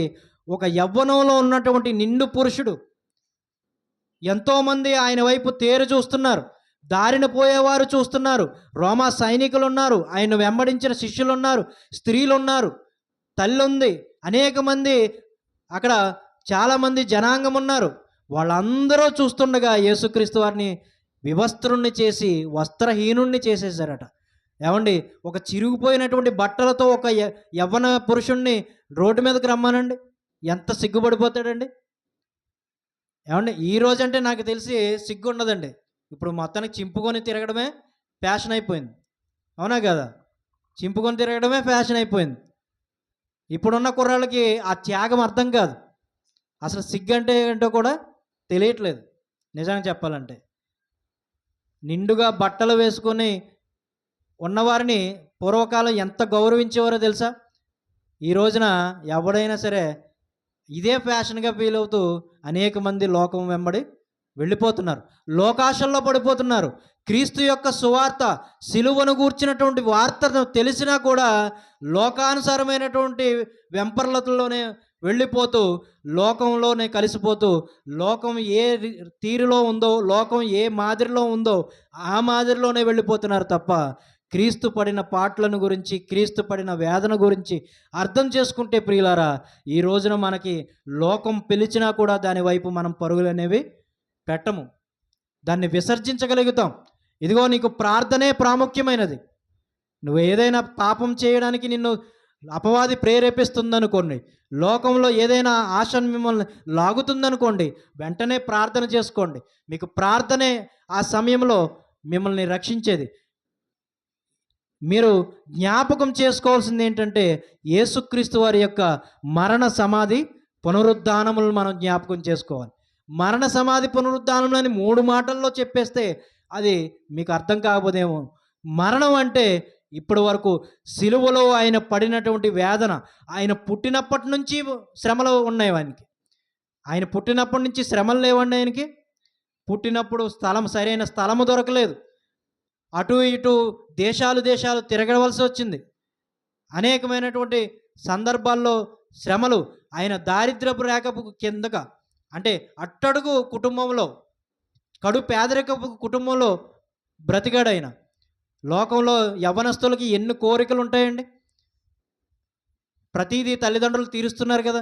అయితే అలాంటి కోరికలను కూడా ఆయన అణుచుకొని కనీసం ఆలోచనతో కూడా ఏ పాపము చేయనటువంటి గొప్ప పరిశుద్ధుడు, పవిత్రుడు ఈ లోకంలో మనిషిగా పుట్టినవాడు ఎవరైనా ఉన్నారు అంటే అది మనం నమ్ముకున్న యేసుక్రీస్తు వారు మాత్రమే ప్రియులారా.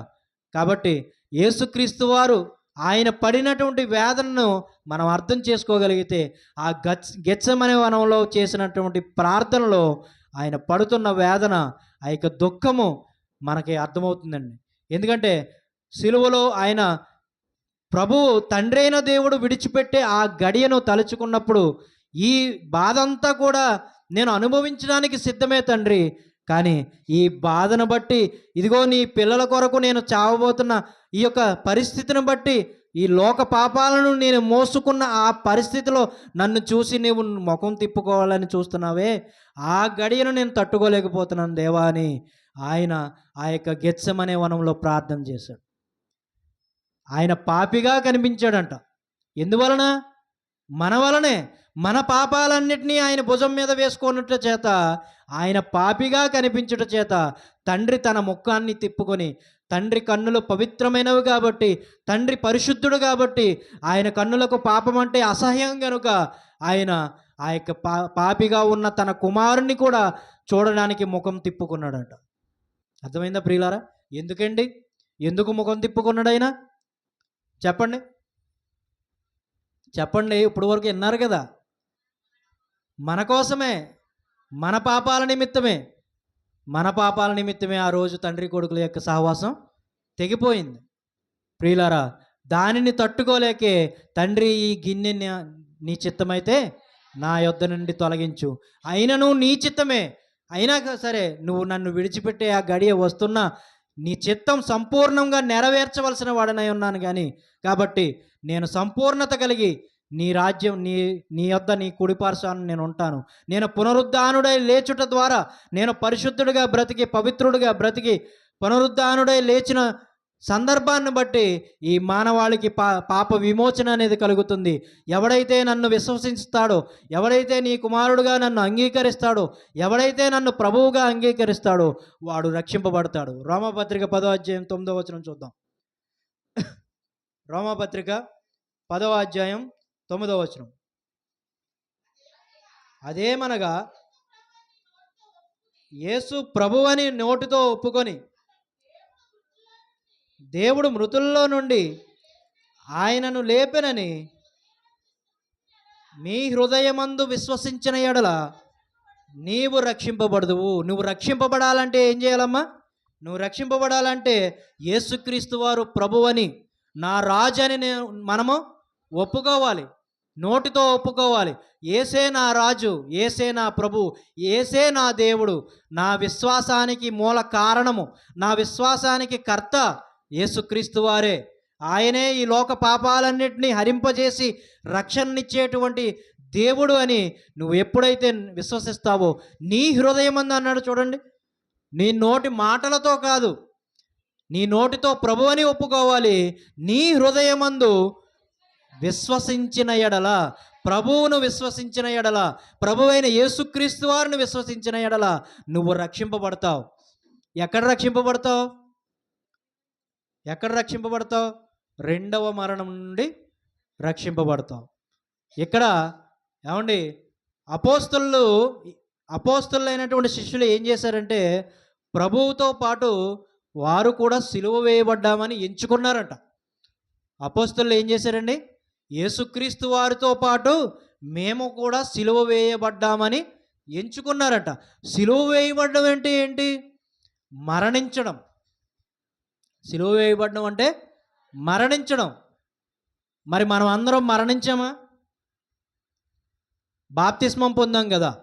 బాప్తిస్మం పొందడం అంటే ఏంటి? ఏదమ్మా?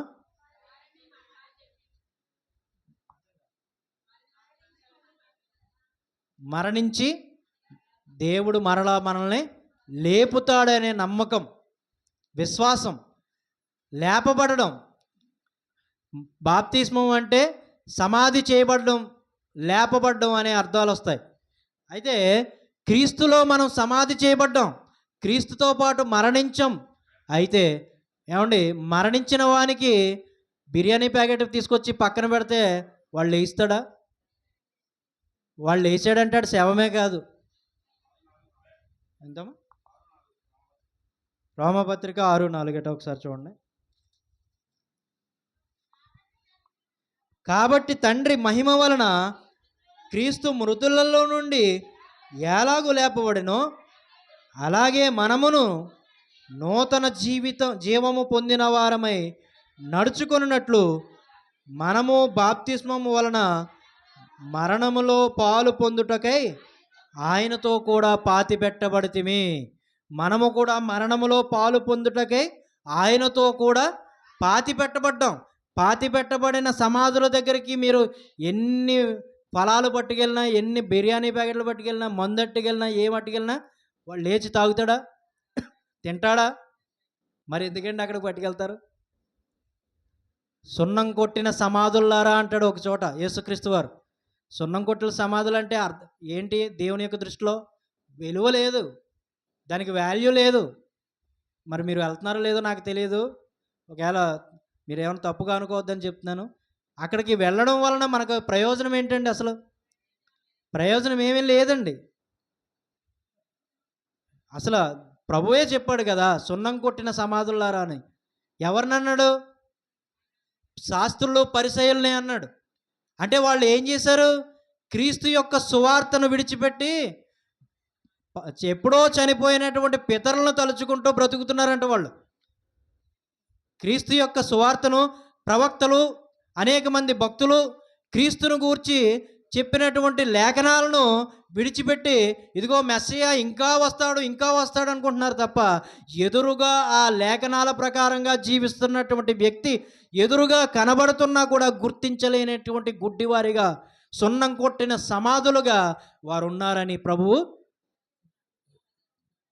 నొక్కి వక్కాణించి చెప్పాడు.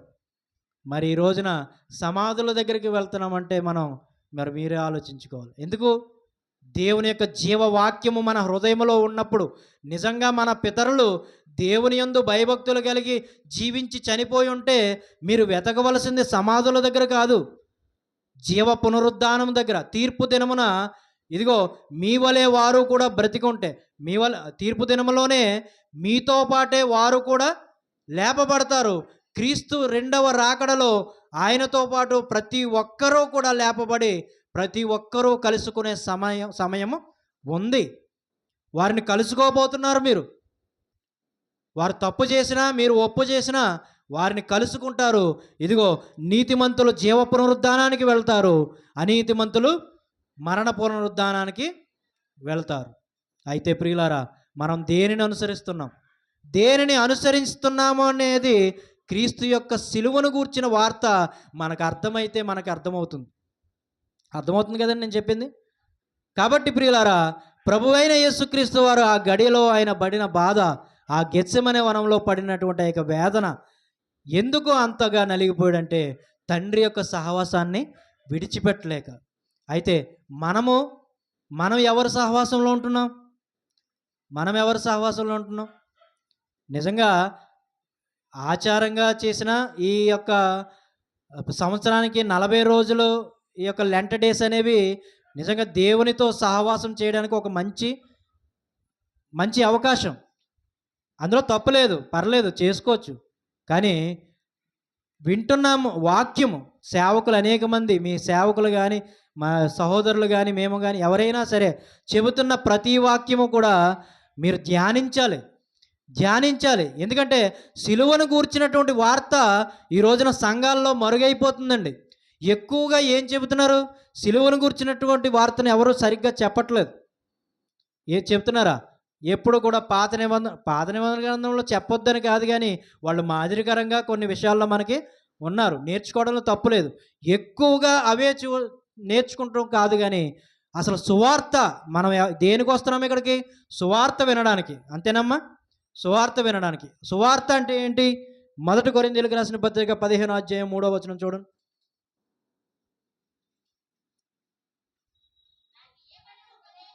నాకు ఇయ్యబడిన ఉపదేశమును మొదట మీకు అప్పగించి తిని, అదేమనగా నాకు ఇయ్యబడిన ఉపదేశం అంటే ప్రకటన. ఉపదేశం అంటే మంచి సందేశం. ఆ మంచి సందేశము సువార్త అనబడుతుంది. అయితే ఆ ప్రకటిస్తున్న సువార్త ఏది అంటే, నాకు ఇయ్యబడిన ఉపదేశమును మొదట మీకు అప్పగించి తిని, అదేమనగా లేఖనముల ప్రకారము క్రీస్తు మన పాపముల నిమిత్తము మృతి పొందెను, సమాధి చేయబడెను, లేఖనముల ప్రకారము 3వ దినమున లేపబడెను. ఇదియే సువార్త. ఈ సువార్త వినడానికే కదా మనం ఇక్కడికి వచ్చాం. మరి ఇక్కడికి వచ్చిన మనము క్రీస్తు యొక్క మరణ, సమాధి, పునరుద్ధానాలను ధ్యానిస్తున్నామా? ఇక్కడ మాత్రమే కాదు, ఇదిగో నీ హృదయములో విశ్వసించిన ఎడల అన్నాడు కదా ప్రభు. నీ హృదయములో విశ్వసించిన ఎడల అంటే నీ హృదయము కేవలం సన్నిధికి వచ్చినప్పుడు మాత్రమే విశ్వసిస్తుందా? బయట సమాజంలోనికి వెళ్ళినప్పుడు నీ హృదయంలో విశ్వాసం లేదా? ఏమా? బయట సమాజంలోనికి వెళ్ళినప్పుడు నీ హృదయంలో విశ్వాసం లేదా? ఆ విశ్వాసానికి కర్త అయినటువంటి యేసుక్రీస్తు వారి యొక్క మరణ, సమాధి, పునరుద్ధానాలను మనం జ్ఞాపకం చేసుకుంటే మనల్ని పాపం ఎక్కడ వెంటాడుతుందండి? పాపం వెంటాడుతుందా మనల్ని? అసలు అది వెంటాడినా దాన్ని తోసిపుచ్చగల సత్తా మనలో దేవుడు మనకు అనుగ్రహించాడు. బలహీనమైనటువంటి లోకాశల్లో మనం పడిపోతున్నామంటే బలవంతుడైనటువంటి దేవుణ్ణి మన హృదయంలో మనం విశ్వసించట్లేదనే అర్థమైందండి. కాబట్టి ప్రియులారా, దేవుని యొక్క ఆ యొక్క ఉనికిని, ఆయన యొక్క ఔన్నత్యాన్ని, ఆయన యొక్క త్యాగాన్ని మనం గుర్తిస్తూ ప్రతి క్షణం కూడా మీరు జ్ఞాపకం చేసుకోండి. నేను ఇందాక చెప్పాను కదా, ఎవరినైనా తిట్టడానికి వెళ్తున్నా, కోపంతో రగిలిపోతున్నా, ఎవడైనా ఒక మాట అంటే బదులు మనం 2 మాటలు పలికేస్తాం.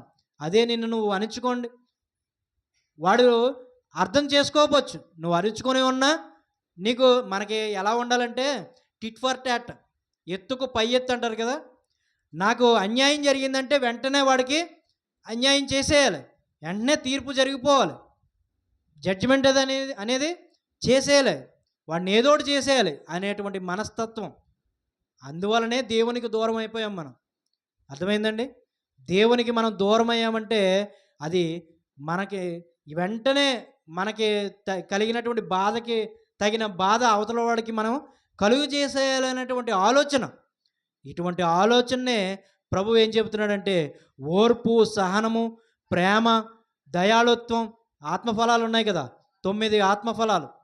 ఈ 9 పాటిస్తే చాలండి. మనం ప్రభు అయిన యేసుక్రీస్తు వారి యందు విశ్వాసముంచి మనం బ్రతికిన ఎడల మనము ఖచ్చితంగా వీటన్నిటినీ, ఈ లోక సంబంధమైన లోకాశల్ని జయించగలుగుతాం. కాబట్టి ప్రియులారా, ఎప్పుడు కూడా మీరు పాపంలో పడిపోతున్నప్పుడు ఖాళీ సమయంలో ఉంటే గనక, మనం ఎప్పుడైనా సరే ఒంటరిగా ఉన్నప్పుడు, ఖాళీగా ఉన్నప్పుడే అపవాది మనల్ని ప్రేరేపిస్తాడు. ఆల్రెడీ ప్రేరేపిస్తున్నాడు. దేని ద్వారా? సెల్ ఫోన్ ద్వారా. బాడీలో ఒక పార్ట్ అయిపోయింది అది. ఒక్క నిమిషం అలా మర్చిపోతే బాడీలో ఏదో పార్ట్ మిస్ అయిపోయినట్టు అనిపిస్తుంది జనాలకి. మొత్తం సమస్తము కూడా అందులోనే ఉంది. మంచి తక్కువ ఉంది, చెడు అనేది చాలా ఎక్కువ ఉంది. అయితే మొబైల్ వాడొద్దని చెప్పను, కానీ అది అవసరమైనంత మట్టుకు మాత్రమే. అది ఒకవేళ వాడితే దేవునికి మహిమకరంగా వాడాలి. దేవుని యొక్క సువార్త అనేక మంది ప్రకటిస్తున్నారు, యూట్యూబ్లో వస్తున్నాయి కదా, అవి చూడండి. లేదంటే సువార్తను ప్రకటించడానికి స్టేటస్లు పెడతారు, వాక్యాలు, అవి పెట్టండి, తప్పులేదు. కానీ ప్రియులారా, వాటి ద్వారా ఈ యొక్క ఈ పబ్జీ గేమ్స్ అని, రమ్మీ గేమ్స్ అని, లేకపోతే వాటి ద్వారా తప్పుడు కార్యక్రమాలకి, తప్పుడు మాటలు పలకడానికి, ఇలాంటి చాలా విపరీతమైనటువంటి ఘోరమైన పద్ధతులు, లోకానుసారమైనవి ఎన్నో ఉన్నాయి సెల్ ఫోన్ ద్వారా. కాబట్టి సెల్ ఫోను దాని అధీనంలో మనం ఉండకూడదు, మన అదుపాజ్ఞంలో సెల్ ఫోన్ ఉండాలి. అదేనే కాదు, ఏదైనా సరే మన అదుపాజ్ఞంలో ఉండాలి తప్ప వాటి అదుపాజ్ఞంలో మనము ఉండకూడదు. మనం ఎవరి అదుపాజ్ఞంలో మనము ఉండాలి? దేవుని యొక్క అదుపాజ్ఞంలో ఉండాలి. దేవుని యొక్క ఆజ్ఞను ప్రభు అయిన యేసుక్రీస్తు వారు మేరకుండా ఆయన పాటించారు కాబట్టి, సంపూర్ణత కలిగి తన చిత్తాన్ని నెరవేర్చారు కాబట్టి తండ్రి ఆయనను మృతుల్లో నుండి లేపాడు. అలాంటి స్థితినే మనము కూడా కలిగి ఉండాలని ప్రభు అయిన యేసుక్రీస్తు వారు, తండ్రి అయిన దేవుడు, పరిశుద్ధాత్మ దేవుడు కోరుకుంటూ, పరిశుద్ధాత్మ దేవుడిని ఆదరణకర్తగా మనకి దేవుడు పంపించాడు. ఇదిగో ఈ రోజున మన మధ్యన పరిశుద్ధాత్మ దేవుడు ఉన్నాడు. ఇదిగో పరిశుద్ధాత్మ దేవుని యొక్క గద్దింపు ఈ యొక్క మాటల ద్వారా మీలో ఏమైనా కలిగితే గనక ఈరోజే మనం సరి చేసుకోవాలి ప్రియులారా. లేదు, నేను ఈ పరిశుద్ధాత్మని మాటను వినను అని నువ్వు వ్యతిరేకంగా నడుచుకున్నట్లయితే, ఇదిగో ప్రతి వానికి వాని క్రియ చెప్పున జీతం. ఎక్కడెక్కడో చూశానండి నేను, వాక్యం తీసినట్టున్నారు. ప్రతి వానికి వాని క్రియ చెప్పున వానికి జీతం ఇవ్వబడును. ఎక్కడ? పరలోక రాజ్యంలో తీర్పు దినమున. అంటే నువ్వు తప్పు చేస్తే, నువ్వు అనీతిమంతుడిగా ఉంటే నీకు తగిన జీతం నరకం. నువ్వు నీతిమంతుడిగా దేవునికి విధేయుడై ఎలాంటి గొప్ప స్థితి వచ్చినా వాటిని కాదనుకొని ముగించేస్తానండి ఒక 5 నిమిషాలు. అయితే ఆ యొక్క అబ్రహాము గారిని కానీ, పాత నిబంధన కాలంలో పితరులను చూడండి. అబ్రహాము గారికి దేవుడు ఒక దేశాన్నే రాసిచ్చాడు. అయినా కూడా అబ్రహాం గారు ఎక్కడ బ్రతికాడు? గుడారాలలో నివసించాడు. హెబ్రీయులకు రాసిన పత్రిక 11వ అధ్యాయం, హెబ్రీయులకు రాసిన పత్రిక 11వ అధ్యాయం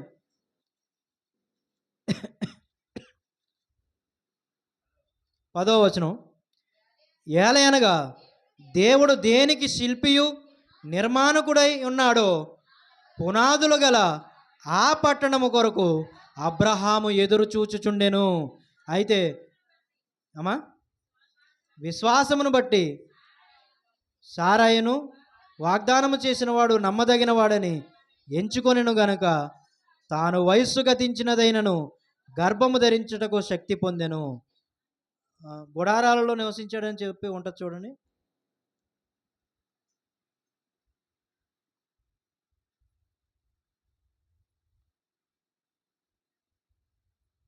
ఆ పైన ఉంటుంది, అబ్రహాము తాను పిలువబడిన విశ్వాసం బట్టి.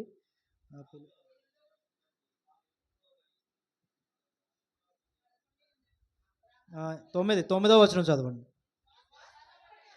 విశ్వాసమును బట్టి అతడును అతనితో ఆ వాగ్దానమునకు సమాన వారసులైన ఇస్సాకు, యాకోబు అనువారు గుడారములలో నివసించుచు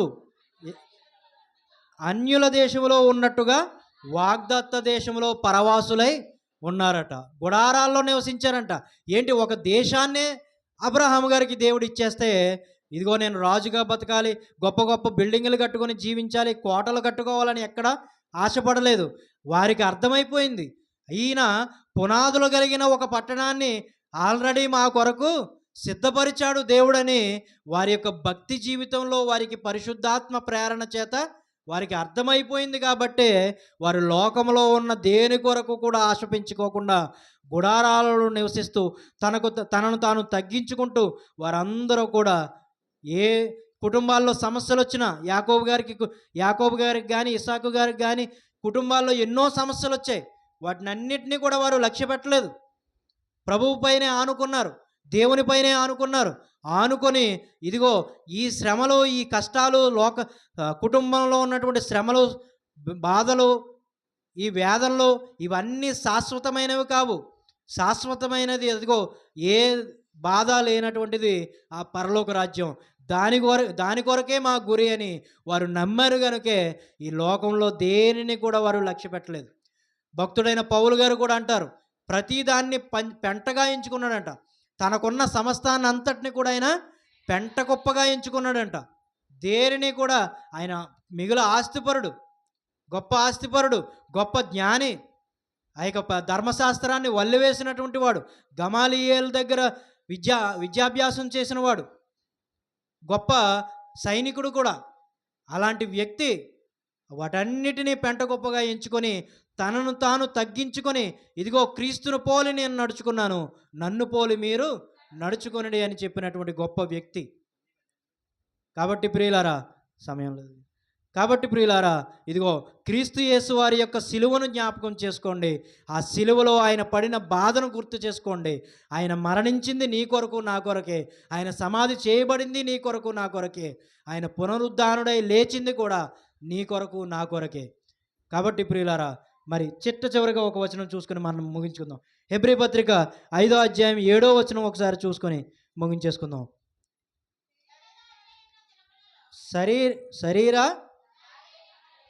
శరీరధారి అయిన దినములలో మహారోదనముతోనూ కన్నీళ్లతోనూ తన్ను మరణము నుండి రక్షింపగలవానికి ప్రార్థనలను యాచనలను సమర్పించి భయభక్తులు కలిగి ఉన్నందున ఆయన అంగీకరింపబడిను. ఆయన ఎందుచేత అంగీకరింపబడ్డాడంట? దేవుడికి భయభక్తులు కలిగి ఉండి ఆయన తగ్గించుకొని శరీరధారి అయి ఉన్న దినముల్లో, పైన ఆకాశంలో ఉన్న దినముల్లో కాదు, తండ్రి యొద్ద ఉన్న దినముల్లో కాదు, శరీరధారి అయి ఈ లోకంలో ఉన్న దినముల్లో మహారోదనముతోనూ కన్నీళ్లతోనూ తన్ను మరణం నుండి రక్షింపగలవానికి, మరణం నుండి రక్షించేవారెవరు? తండ్రి అయిన దేవుడు.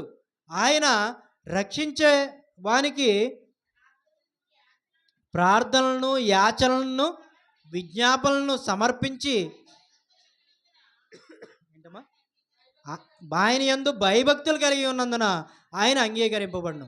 ఈ మాట ప్రకారంగా మనము కూడా మన యొక్క ప్రార్థనలో మనం కన్నీటి ప్రార్థన అలవాటు చేసుకోవాలి. కన్నీటి ప్రార్థన అంటే మన తప్పులను బట్టి, మన పాపాలను బట్టి. పాపం చేసి రక్షింపబడిన తర్వాత కూడా నేను పాపినని అనుకోకూడదు. ఏదో చిన్న చిన్న పొరపాట్లు మనం చేసిన, బలహీనమైన శరీరంతో ఉన్న వాటిని బట్టి క్షమించమని దేవుణ్ణి అడగాలి. అయితే ప్రియులారా, ఆయన యందు భయభక్తులు కలిగి, దేవుని యందు భయభక్తులు కలిగి కుమారుడు ఉన్నాడు. మరి ప్రభువునందు మనం రక్షింపబడిన వారమై ఉన్నాం. తండ్రి యందు క్రీస్తు యేసు ద్వారా భయభక్తులు కలిగి క్రీస్తు యేసునందు విశ్వాసం ఉంచి మనము కూడా రక్షింపబడి వారము యొక్క లిస్టులో ఉండాలనేది క్రీస్తు ద్వారా మిమ్మల్ని అడుగుతున్నాను. కాబట్టి ప్రియులారా, విన్నటువంటి యొక్క వాక్యాన్ని మీ హృదయంలో భద్రపరచుకోండి. ఒక్కటి మాత్రం ఎప్పుడూ మర్చిపోకండి, ప్రతి సమయం కూడా, ప్రతి క్షణము, ప్రతి రోజులో కాదండి, రోజులో ప్రతి క్షణము కూడా క్రీస్తు యొక్క మరణ సమాధి పునరుద్ధానం, సిలువను గూర్చిన వార్తను మీరు ధ్యానించుకోండి. పాపం జోలికి మీరు వెళ్ళలేరు, ఖచ్చితంగా వెళ్ళలేరండి. ఆ సమయంలో మీరు మనసులోనే ప్రార్థన చేసుకోండి. ఒకవేళ బయట ఉంటే, అదే ఇంట్లో ఉండి ఏదైనా తప్పు చేసే సందర్భం ఏర్పడుతుందనుకోండి, ఒక గదిలోనికి వెళ్ళి వెంటనే ప్రార్థన చేసుకోండి. తండ్రి, ఈ తప్పు నేను చేయకుండా నన్ను బలపరచు తండ్రి, తప్పు చేయకుండా నా ఆత్మీయ స్థితిని బలపరచు దేవా, నీ యొక్క ఆత్మ సహాయం అనుగ్రహించి దేవా నన్ను రక్షించు, ఈ తప్పులోనికి నేను పడిపోకుండా నాకు సహాయం చేయి. ఒకవేళ తప్పులో పడిపోయే పరిస్థితులు, చుట్టూ ఉన్న పరిస్థితులు కల్పిస్తున్నాయేమో, నీ చిత్తమైతే వాటిని తొలగించు. ఒకవేళ అదే నీ చిత్తమైతే, ఆ పరిస్థితుల్లోనికి వెళ్ళడమే నీ చిత్తమైతే నన్ను నీ చిత్త ప్రకారంగా నడిపించి దానిని జయించే శక్తిని నాకు ఇమ్మని ప్రార్థన చేయాలి. జయించే శక్తిని. ఆ యొక్క శక్తి ఎలా వస్తుంది అంటే ప్రార్థన ద్వారా మాత్రమే. అందుకే ప్రభువైన యేసుక్రీస్తు వారు ప్రార్థనల ద్వారా, యాచనల ద్వారా ఆయన అంగీకరించబడ్డాడు, భయభక్తులు కలిగి ఉన్నట్టు చేత. నిన్ను నువ్వు తగ్గించుకొని మోకాళ్ళేసి ప్రార్థన చేయి. మోకాళ్ళేసి ప్రార్థన చేయి, ఖచ్చితంగా నువ్వు రక్షింపబడతావు ప్రియులారా. అట్టి ధన్యకరమైన జీవితాన్ని మీరు అందరూ కలిగి ఉండాలని ప్రభు పేరట కోరుతూ నా మాటలు ముగిస్తున్నాను. చిన్న ప్రార్థన చేసుకుందాం.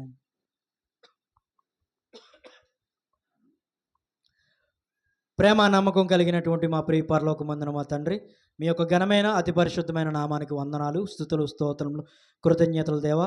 గడిచిన కాలమంతా కాచి కాపాడి ఈ దినమున మీ యొక్క పాద సన్నిధిలో చేరే గొప్ప భాగ్యాన్ని మాకు ఇచ్చినందుకు మీకు కృతజ్ఞతలు తండ్రి. దేవా, మమ్మల్ని ఎంతగానో ప్రేమించి దీవించి తండ్రి, మీ యొక్క విలువైన మాటలు ధ్యానించుకునే ఈ యొక్క గొప్ప అవకాశాన్ని, అర్హతను మాకు ఇచ్చినందుకే మీకు అనేక కృతజ్ఞతాస్తుతులు చెల్లించుకుంటున్నాం తండ్రి. దేవా, ఈ యొక్క సమయంలో మీరు మాతో మాట్లాడిన మాటలను బట్టి కేవలం మేము చెప్పేవారిగా వినేవారిగా మాత్రమే కాకుండా మా హృదయంలో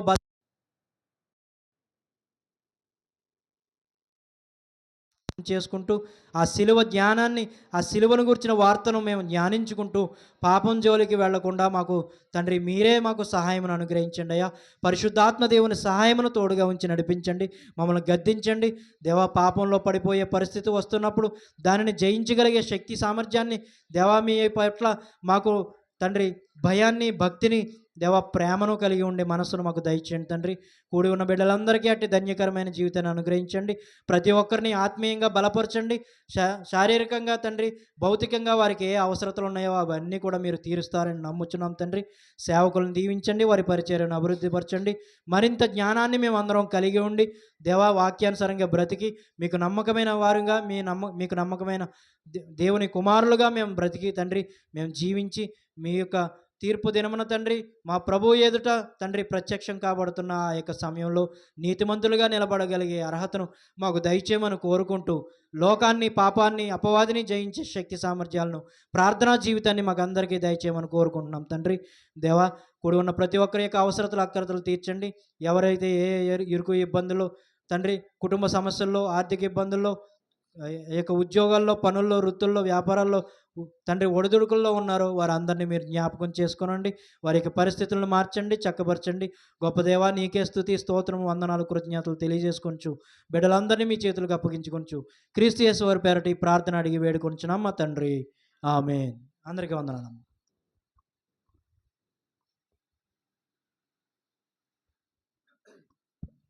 మంచిదండి. మరి ఇంతవరకు చక్కగా ఎన్నో విషయాలు విన్నాం. మీ అందరికీ ప్రభు పెట్టిన వందనాలు తెలియజేసుకుంటున్నాను. ప్రేమ దేవుని వల్లరా కేవలం విని విడిచిపెట్టేవారు కాకుండా, తమను మోసపుచ్చుకోకుండా, విన్న మాటలు ఉన్న సారాన్ని, పరమార్థాన్ని మరి గ్రహించేవారుగా ఉండాలని కోరుచున్నాను. మరి ముగింపు ప్రార్థన, ఆశ ప్రార్థన చేసుకుందారండి సమయంలో. మరి బాప్తిస్మల కార్యక్రమాలు ఉన్నాయి కదండి, రేపండి బాప్తిస్మల కార్యక్రమాలు ఉన్నాయి. ప్రేమ దేవుని వల్లరా ప్రతి ఒక్కరూ అండి మరి బాప్తిస్మ కార్యక్రమాలు ఏకీవించండి. నిజంగా గొప్ప కార్యం రేపు. బాప్తిస్మ అనేది మరి గొప్ప కార్యం కాబట్టి ఆ గొప్ప కార్యంలో మరి వీళ్ళున్నవాళ్ళు పొందాలని కోరుచున్నాను. నైట్ కూడా ప్రార్థన ఎక్కడేనండి, చర్చిలోనే ప్రార్థన రేపు నైటు. ఇవన్నీ గుర్తించుకుని ప్రార్థించండి. చివరిగా ప్రార్థన చేసుకుందని తలలో ఉంచినట్లయితే ముగింపు ప్రార్థన, ఆశ ప్రార్థన. ప్రేమ నమ్మకం కలిగిన మా ప్రియ పరలోకపు తండ్రి, మీ అతి పరిశుద్ధ నామాన్ని బట్టి తండ్రి, మొట్టమొదటిగా మీకు స్తుతులు, స్తోత్రాలు తండ్రి. ఇంతవరకు తండ్రి మరి సహోదరులు రాజుగారు నిలబెట్టుకొని సమయోచితమైన జ్ఞానాన్ని, మరి ముఖ్యంగా మీ పరిశుద్ధాత్మ సహాయాన్ని అనుగ్రహించి ఎన్నో విషయాలు తండ్రి తెలియచేసావు తండ్రి. వినడం కాదు, విన్నామే మేము తండ్రి. కేవలం విని విడిచిపెట్టేవారు కాకుండా, తమను మోసపుచ్చుకోకుండా, విన్న మాటలు ఉన్న సారాన్ని, పరమార్థాన్ని గ్రహించే మంచి మనసు మా అందరికి దయచేయమని, ఆ మాటలు మా హృదయాల్లో తండ్రి మరి భౌతిక సంబంధంగా, ఆత్మ సంబంధంగా ఫలింపు దయచేయమని తండ్రి వేడుకుంటున్నాం, బతిమాలుకుంటున్నాం. ఇక్కడున్న ప్రతి బిడ్డల్ని తండ్రి, ప్రతి కుటుంబాన్ని తండ్రి, ప్రతి ఒక్కరిని గుర్తు చేసుకొని జ్ఞాపకం చేసుకోండి. వాళ్ళ కుటుంబాలని, వారిని, వాళ్ళ బంధువులు, వాళ్ళ స్నేహితులను దీవించి ఆశీర్వదించమని తండ్రి. ఏ కొదువు ఉందో మీకు తెలుసు, ఆ కొదువు తీర్చండి. ప్రతి కుటుంబాల శాంతి, సమాధానం, ప్రేమ రకాలు దయచండి తండ్రి. ప్రతి కుటుంబాలు అన్నిటికంటే ముఖ్యంగా రక్షణ భాగ్యం. ఇదే అనుకూల సమయం, నేడే రక్షణ దినం. ఎంత గొప్ప రక్షణ నిర్లక్ష్యం చేస్తే నేను ఎలా తప్పించుకుంటాను, ఆ నిత్య నరకం నుంచి నా ఆలోచన కలిగి తండ్రి రక్షింపబడ్డానికి తండ్రి అట్టు మంచి మనసు దయచేయండి తండ్రి. రేపు తండ్రి మరి విశ్వసించి మిమ్మల్ని నమ్మి తండ్రి మరి మీ పరిశుద్ధాత్మను ద్వారా హద్దుకుని వాళ్ళ హృదయాలు రక్షింపబడిన వారు తండ్రి బాప్తిసం ద్వారా తండ్రి మీ సంఘంలో చేర్చబడడానికి సిద్ధపడుతున్న బిడ్డలను కూడా దీవించి ఆశీర్వదించి జరగబోయే బాప్తిస కార్యక్రమాలు రేపు ఉదయం చక్కగా జరిగించుకోమని, రేపు నైట్ ప్రార్థన కూడా చక్కగా జరిగించుకోమని తండ్రి తండ్రి ఇటు ఇటుగా కూడుకునే పర్యాంతం మీ కృప మా అందరికి తోడించమని మా ప్రభువును మీ ప్రియ కుమారుడైన క్రీస్తు వారి పేరటి ప్రార్థన మనవలు అడిగి వేడుకుంటున్నాం పరమ తండ్రి ఆమేన్. మన తండ్రి అయిన దేవుని ప్రేమయు తన కుమారుడైన యేసుక్రీస్తు కృపయు పరిశుద్ధాత్మన్యుని సావాసం మనందరికి ఇప్పుడు సదాకాలం తోడై ఉండినగాక ఆమేన్. పాట పాడండి. వర్షింపచేయు మిషా ఆశతో నమ్మియున్నాము నీ సత్య వాగ్దాతము హీ మాహి మీద కృమ్మారించుమో దేవా కృమ్మారా ప్రేమ వర్షంబు కృమ్మారించుమో దేవా ఆమేన్. అందరికి వందనండి.